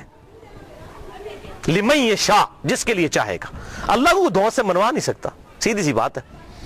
دوسرا جھوٹا دفاع کرتے ہیں، وہ جی بخاری میں حدیث ہے 7222 کہ میری امت میں آپ صلی اللہ علیہ وسلم نے فرمایا کہ 12 خلیفوں تک اسلام غالب رہے گا اور وہ سب کے سب قریش سے ہوں گے۔ وہ کہتے ہیں جی 12 خلیفے گنے آپ، تو اس میں یزید بھی آ جاتا ہے۔ کہتے ہیں دیکھیں جی پہلا خلیفہ حضرت ابو بکر، پھر عمر، عثمان، علی، حسن ابن علی، یزید، اس کے بعد معاویہ بن ابی سفیان، پھر یزید ابن معاویہ 7ویں نمبر پہ آ جاتا ہے۔ پھر گنتے گنتے کرتے پھر مصیبت ان کے لیے کھڑی ہو جاتی ہے کہ عمر بن عبدالعزیز تک پہنچتے ہوئے 14 ہو جاتی ہے گنتی، عمر بن عبدالعزیز کو نکالنا پڑ جاتا ہے، جن کی خلافت کو پوری امت مانتی ہے، لا منہاج النبوہ۔ پھر 12 کدھر جائیں گے، تو پریشان ہو جاتے ہیں اور حدیث کی انٹرپریٹیشن غلط کرتے ہیں۔ یہ بخاری میں تو ایک طرق ہے نا، صحیح مسلم میں اس کے 8 طرق امام مسلم لے کر آئے ہیں اور ٹروتھ ریویل کر دیا، یہ 12 خلیفوں سے مراد کون سے خلیفے ہیں۔ صحیح مسلم میں انٹرنیشنل نمبر کے مطابق 4705 سے لے کر 4712 تک، قربان جاؤں امام مسلم کے 8 طرق لکھے تاکہ یہ 12 خلیفوں والی، یہ جو اہل تشیع جو ہے 12 امام والا مسئلہ اسے نکالتے ہیں، یہ 12 خلیفوں، بھائی 12 امام والا بھی چکر کوئی نہیں ہے، وہ خلیفے بھی یہ والے نہیں ہیں، ان خلیفوں سے مراد کون ہے وہ سن لیں۔ صحیح مسلم انٹرنیشنل نمبر کے مطابق 4711، آپ صلی اللہ علیہ وسلم نے فرمایا یہ دین قیامت تک قائم رہے گا اور ان پر 12 خلیفے ہوں گے، قیامت تک 12 خلیفے ہوں گے، وہ پہلے میرے دور میں 12 پورے نہیں ہو جانے، قیامت تک دین رہے گا قائم اور ان پر 12 خلیفے آئیں گے اور وہ سب قریش سے ہوں گے، یعنی ایسے 12 خلیفے ہوں گے جن کی پٹ حکومت جو ہے علی منہاج النبوہ ہوگی، وہ 12 خلیفے ہوں گے اور قیامت تک پوری ہونی ہے گنتی۔ اچھا ان میں سے 7 تو کنفرم ہے جس پہ اہل سنت اور اہل تشیع کا اجماع ہے، ایون امام ابن تیمیہ جیسی شخصیت بھی منہاج السنہ میں لکھتے ہیں کہ ہم نہ تو حضرت امیر معاویہ رضی اللہ تعالیٰ عنہ کو خلیفہ راشد مانتے ہیں، نہ ان کے بیٹے کو. یہ اسلام کے بادشاہ تھے، خلیفہ نہیں تھے. خلافت راشدہ وہ کہتے ہیں ہمارے خلیفہ 5 ہیں، ابو بکر، عمر، عثمان، علی اور حسن ابن علی. یہ امام ابن تیمیہ لکھ رہے ہیں. اور یہ یاد رکھیے گا حسن ابن علی کو حضرت علی نے نہیں نامزد کیا. سنن طبرانی میں بڑی ڈیٹیل حدیث موجود ہے. جب ان کی وفات کا وقت قریب آیا، زخم لگنے کے بعد بھی 1 ہفتہ زندہ رہے، انہوں نے کہا میں اپنا خلیفہ کسی کو نامزد نہیں کروں گا. رسول اللہ نے اپنا خلیفہ کسی کو نامزد نہیں کیا تھا، میں بھی نہیں کروں گا، تم خود چنو گے. یہ تو ابن عباس اور باقی صحاب نے مل کے حضرت حسن کو خلیفہ چنا تھا. لہذا یہ بات یاد رکھیے گا، حضرت حسن ابن علی کو حضرت علی نے اپنا جانشین نہیں بنایا. وہ کیسے بنا سکتے تھے؟ حضور کی تربیت یافتہ تھے الحمدللہ. اور یہ بات میں نے اہل سنت اہل تشیع دونوں علماء سے کنفرم کی ہے. اہل تشیع کے ہاں بھی کوئی روایت نہیں ہے کہ حضرت حسن ابن علی کو حضرت علی نے اپنے بعد خلیفہ نامزد کیا ہو. اور ان کے ہاں بھی یہی بات ملتی ہے جو طبرانی کے اندر موجود ہے. میں امت کے اوپر چھوڑتا ہوں، امت خود سلیکٹ کرے گی اپنا خلیفہ. تلوار کی دھونس پہ نہیں ہو سکتا، میرے ریگارڈ کی وجہ سے نہیں ہو سکتا. بہرحال ان کو تو حضور نے خود ہی کہہ دیا میرا بیٹا سید ہے. یہ صحیح بخاری کے اندر اس میرے بیٹے حسن کی وجہ سے مسلمانوں کے 2 گروہوں میں صلح ہو جائے گی. ان کو تو حضور خود سید اور سردار کہہ گئے اور کہا اس کی وجہ سے صلح ہوگی، یہ قربانی کرے گا. اور وہی ہوا بعد میں حضرت علی کی شہادت کے 6 مہینے کے بعد. اور اسی کو امام ابن تیمیہ نے لکھا کہ حضور صلی اللہ علیہ وسلم نے فرمایا تھا خلافت 30 سال تک رہے گی. وہ 30 سال ربیع الاول 41 ہجری میں پورے ہوئے جب حسن ابن علی نے خلافت امیر معاویہ کے حوالے کی. اور اس کی ریزن کیا تھی، صلح حسن کیوں ہوئی، وہ میرا مسئلہ نمبر 101 دیکھ لیں، آپ کو حقائق کھل کر سامنے آ جائیں گے کہ یہ حضرت حسن ابن علی نے کیوں کام کیا، تاکہ حق لوگوں کے سامنے واضح ہو جائے. 20 سال کا دور دیکھیں پھر پتہ چل جائے گا اصل مسئلہ کیا تھا. اور حضرت حسین کی قربانی رائے گاں جاتی اگر حضرت حسن صلح کر کے حضرت امیر معاویہ رضی اللہ تعالیٰ کی انٹینشنز کو لوگوں کے سامنے نہ کرتے. یہ بات یاد رکھیے گا، یہ میں نے اس لیکچر میں بتایا. بہرحال تو امام نے تیمیہ نے بھی کہا کہ یہ خلیفہ جو ہیں یہ 5 متفق علیہ. تو ٹوٹل 7 پہ آج تک امت متفق ہے، اہل سنت اور اہل تشیع. پہلے خلیفہ ابو بکر، دوسرے عمر، تیسرے عثمان، چوتھے علی، 5ویں حسن ابن علی. 5 ہو گئے جی. اور چھٹے خلیفہ عمر بن عبد العزیز. یہ 6 ہیں علی منہاج النبوہ. اور 12ویں خلیفہ امام محمد مہدی، جن کے بارے میں اہل سنت اور اہل تشیع کے ہاں کامن احادیث موجود ہیں. سنن نبی داؤد میں پورا چیپٹر ہے، مسند امام احمد کے اندر پورا چیپٹر موجود ہے کہ اس وقت تک قیامت قائم نہیں ہوگی جب تک کہ میری بیٹی فاطمہ کی اولاد میں سے میرے ہی نام پر محمد بن عبداللہ، جس کے باپ کا نام میرے باپ کے نام پر ہوگا، جس کی ماں کا نام میرے ماں کے نام پر ہوگا، جب تک وہ شخص نہ پیدا ہو جائے جو پوری دنیا کو انصاف سے بھر دے گا، اس وقت تک قیامت قائم نہیں ہوگی. کیونکہ اللہ تعالیٰ کا وعدہ ہے هو الذی ارسل رسولہ بالہدی ودین الحق لِيُظْهِرَهُ عَلَى الدِّينِ كُلِّهِ وَلَوْ كَرِهَ الْكَافِرُونَ وَلَوْ كَرِهَ الْمُشْرِكُونَ. وہی اللہ ہے جس نے اپنے محبوب صلی اللہ علیہ وسلم کو دین حق الہدا یعنی قرآن اور دین حق کے ساتھ مبعوث کیا تاکہ سارے ادیان پر غالب کر دے. اور یہ غلبہ قرب قیامت میں امام محمد مہدی کے ذریعے ہونا ہے. حضور کی بشارتیں موجود ہیں، وہ ہوں گے 12ویں خلیفہ. تو 7 کنفرم ہے. اس دوران وقتاً فوقتاً اچھے خلیفہ آئیں گے. تو یہ قیامت تک کا ذکر ہے. لہٰذا اس حوالے سے جو لوگ ڈیفینڈ کرنے کی کوشش کرتے ہیں، کبھی حضرت معاویہ کو بیچ میں شامل کرتے ہیں، ایسا معاملہ ہے نہیں ہے. خود سارے اہل سنت لکھتے گئے کہ حضرت امیر معاویہ رضی اللہ تعالیٰ عنہ اسلام کے خلیفہ راشد نہیں ہیں، بلکہ خلافت راشدہ ابو بکر، عمر، عثمان و علی اور حسن ابن علی وہ 30 سال مکمل ہوئے. وہ انشاءاللہ آگے حدیث آ بھی جائے گی. اور یہ ساری بحث شیخ البانی رحمہ اللہ نے سلسلہ احادیث صحیحہ میں انٹرنیشنل نمبر کے مطابق 459 نمبر حدیث کے تحت بھی کی ہے. اب تیسرا اور آخری جھوٹا دفاع جو آج کل مارکیٹ میں آیا ہے تازہ، اور یہ آخری ان کے پاس حربہ تھا، میں نے کہا اس کو بھی میں انشاءاللہ کلیئر کر دوں. وہ ایک حدیث پیش کرتے ہیں المعجم الکبیر طبرانی سے، جلد 11 صفحہ 88، انٹرنیشنل نمبر کے مطابق 11138. سلسلہ احادیث صحیحہ میں شیخ البانی 3270 نمبر حدیث یہ لے کر آئے، اور 459 نمبر حدیث کے تحت بھی یہ ساری بحث کی. اور اسی کو بنیاد بنا کر کچھ لوگوں نے میرے پمفلٹ کا جواب دینے کی کوشش کی، حالانکہ یہ 50 حدیثوں میں سے ایک حدیث کو بھی ایڈریس نہیں کیا. سوال گندم، جواب چنا. اور اس کو لے کر اور وہ جب 50 حدیثوں کی بات کرتے ہیں کہتے ہیں جی ہمارے پاس ان حدیثوں کے جواب نہیں ہے، اللہ کے سپرد معاملہ. تو اللہ کے سپرد ہے تو آپ جگہ جگہ کیوں یزید کو جنت کی بشارتیں جھوٹی دیتے جا رہے ہیں؟ ہمیں کہتے ہیں آپ نے کیوں چھیڑا. میں آپ کو قسم اٹھا کے کہتا ہوں جب تک ڈاکٹر ذاکر نائک نے یہ مسئلہ نہیں اٹھایا تھا مجھے تو اس مسئلے کی کوئی تحقیق بھی نہیں تھی. میں نے بعد میں تحقیق کی. مسئلہ انہوں نے اٹھایا, ہم تو جواب دے رہے ہیں. چوتیاں ہمارے سر پہ مارتے ہیں, رونے پہ بھی پابندی ڈالتے ہیں کہ یہ مسئلے کیوں اٹھاتے ہیں. مسئلے تو آپ نے اٹھایا. اگر نہ آپ اٹھاتے اور امت کے اجماع کو نہ توڑنے کی کوشش کرتے ہم کبھی بھی جواب نہ دیتے. تو یہ طبرانی کا میں نے حوالہ دیا اور اس سے حدیث پیش کرتے ہیں کہ آپ صلی اللہ علیہ وسلم نے فرمایا, یہ بڑی کھینچ تان کے حسن درجے تک انہوں نے پہنچائی ہے. میں ابھی اس کی تحقیق کروں گا کہ یہ حسن درجے میں پہنچتی بھی ہے کہ نہیں. چلے میں اس کو for the sake of argument تسلیم بھی کر دیتا ہوں, کیونکہ اس میں ابن شہاب آتا ہے اور وہ مدلس ہے, ان سے روایت کر رہا ہے. اب یہ ابن شہاب اگر زوری ہے تو پکا مدلس ہے اور یہ روایت ضعیف ہے. اگر کوئی اور ہے پھر اس کو بھی چیک کرنا ہوگا, یہ تدریس. بہرحال میں for the sake of argument اس روایت کو صحیح مان لیتا ہوں کہ آپ صلی اللہ علیہ وسلم نے فرمایا کہ امت کے پہلے حصے میں نبوت اور رحمت ہوگی, پھر خلافت اور رحمت ہوگی, پھر بادشاہت اور رحمت ہوگی, پھر امارت اور رحمت ہوگی. پھر تم امارت کے لیے ایسے لڑو گے جیسے گدھے آپس میں لڑتے ہیں. اس وقت تم پر جہاد فرض ہوگا اور بہترین جہاد یہ ہوگا کہ مسلمان حکومت کی سرحد کے اوپر جا کر کافروں کے خلاف جہاد کیا جائے, مسلمانوں کو قتل نہ کریں آپ. یہ حدیث وہ پیش کرتے ہیں. تو بھائی پہلے اس حدیث کو خود پڑھ لیں. آپ صلی اللہ علیہ وسلم نے کیا فرمایا؟ نبوت اور رحمت, پھر خلافت اور رحمت, پھر ملوکیت اور رحمت. اس کو خلافت نہیں کہا, ملوکیت کہا, بادشاہت. تو یہ کہتے ہیں یہ جو ملوکیت اور رحمت ہے نا, اس سے مراد حضرت میر معاویہ رضی اللہ تعالیٰ عنہ ہے. اور امارت اور رحمت اس کو انہوں نے پھر بتایا نہیں کہ پھر اس سے مراد کون ہے. اتنی شرم آئی کہ یزید ابن معاویہ کو نہیں کہنا چاہیے, اس کو سکپ ہی کر گئے اس کے اندر. یہ غلام مصطفیٰ ظہیر صاحب ہمارے جے علم کے عالم ہیں, بہت بڑے, میں ان کی عزت بھی کرتا ہوں, محقق آدمی ہے. لیکن جب بندہ ایک ہٹ درمی پر اتر آئے, کوئی بڑا بندہ بھی, تو غلطی اس کی پوائنٹ آؤٹ کرنی چاہیے. السنہ رسالہ نومبر 2012 سے اپریل 2013 تک کے دوران, شمارہ نمبر 49 سے 54 تک. بلکہ انہوں نے میرا نام بھی ڈھکے چھپے الفاظ میں کلیئر کٹ نام لکھ دیا اور یہ اس طرح کرنے کی کوشش کی, وہ کسی بات کا جواب نہیں دیا. تو اس میں انہوں نے امارت اور رحمت اس کو سکپ بھی کر گئے اس کی تشریح کو. ان کو پتا تھا یزید کا بھی نام لینا پڑنا ہے, مامے دے پتر دا, نہیں لیا. تو وہ کہتے ہیں جی دیکھیں جی یہ بادشاہت اور رحمت ہے, تو یہ حضرت میر معاویہ رضی اللہ تعالیٰ عنہ کی حکومت جو ہے یہ رحمت تھی امت کے لیے. اچھا جی ٹھیک ہے, خلافت اور رحمت نہیں کہا, ملوکیت اور رحمت. بالکل رحمت تھی. کیوں؟ ان کے بعد ان سے ورسٹ دور آیا. آنے والے ادوار سے کمپیئر کریں, واقعی مسلمانوں کے لیے رحمت تھی.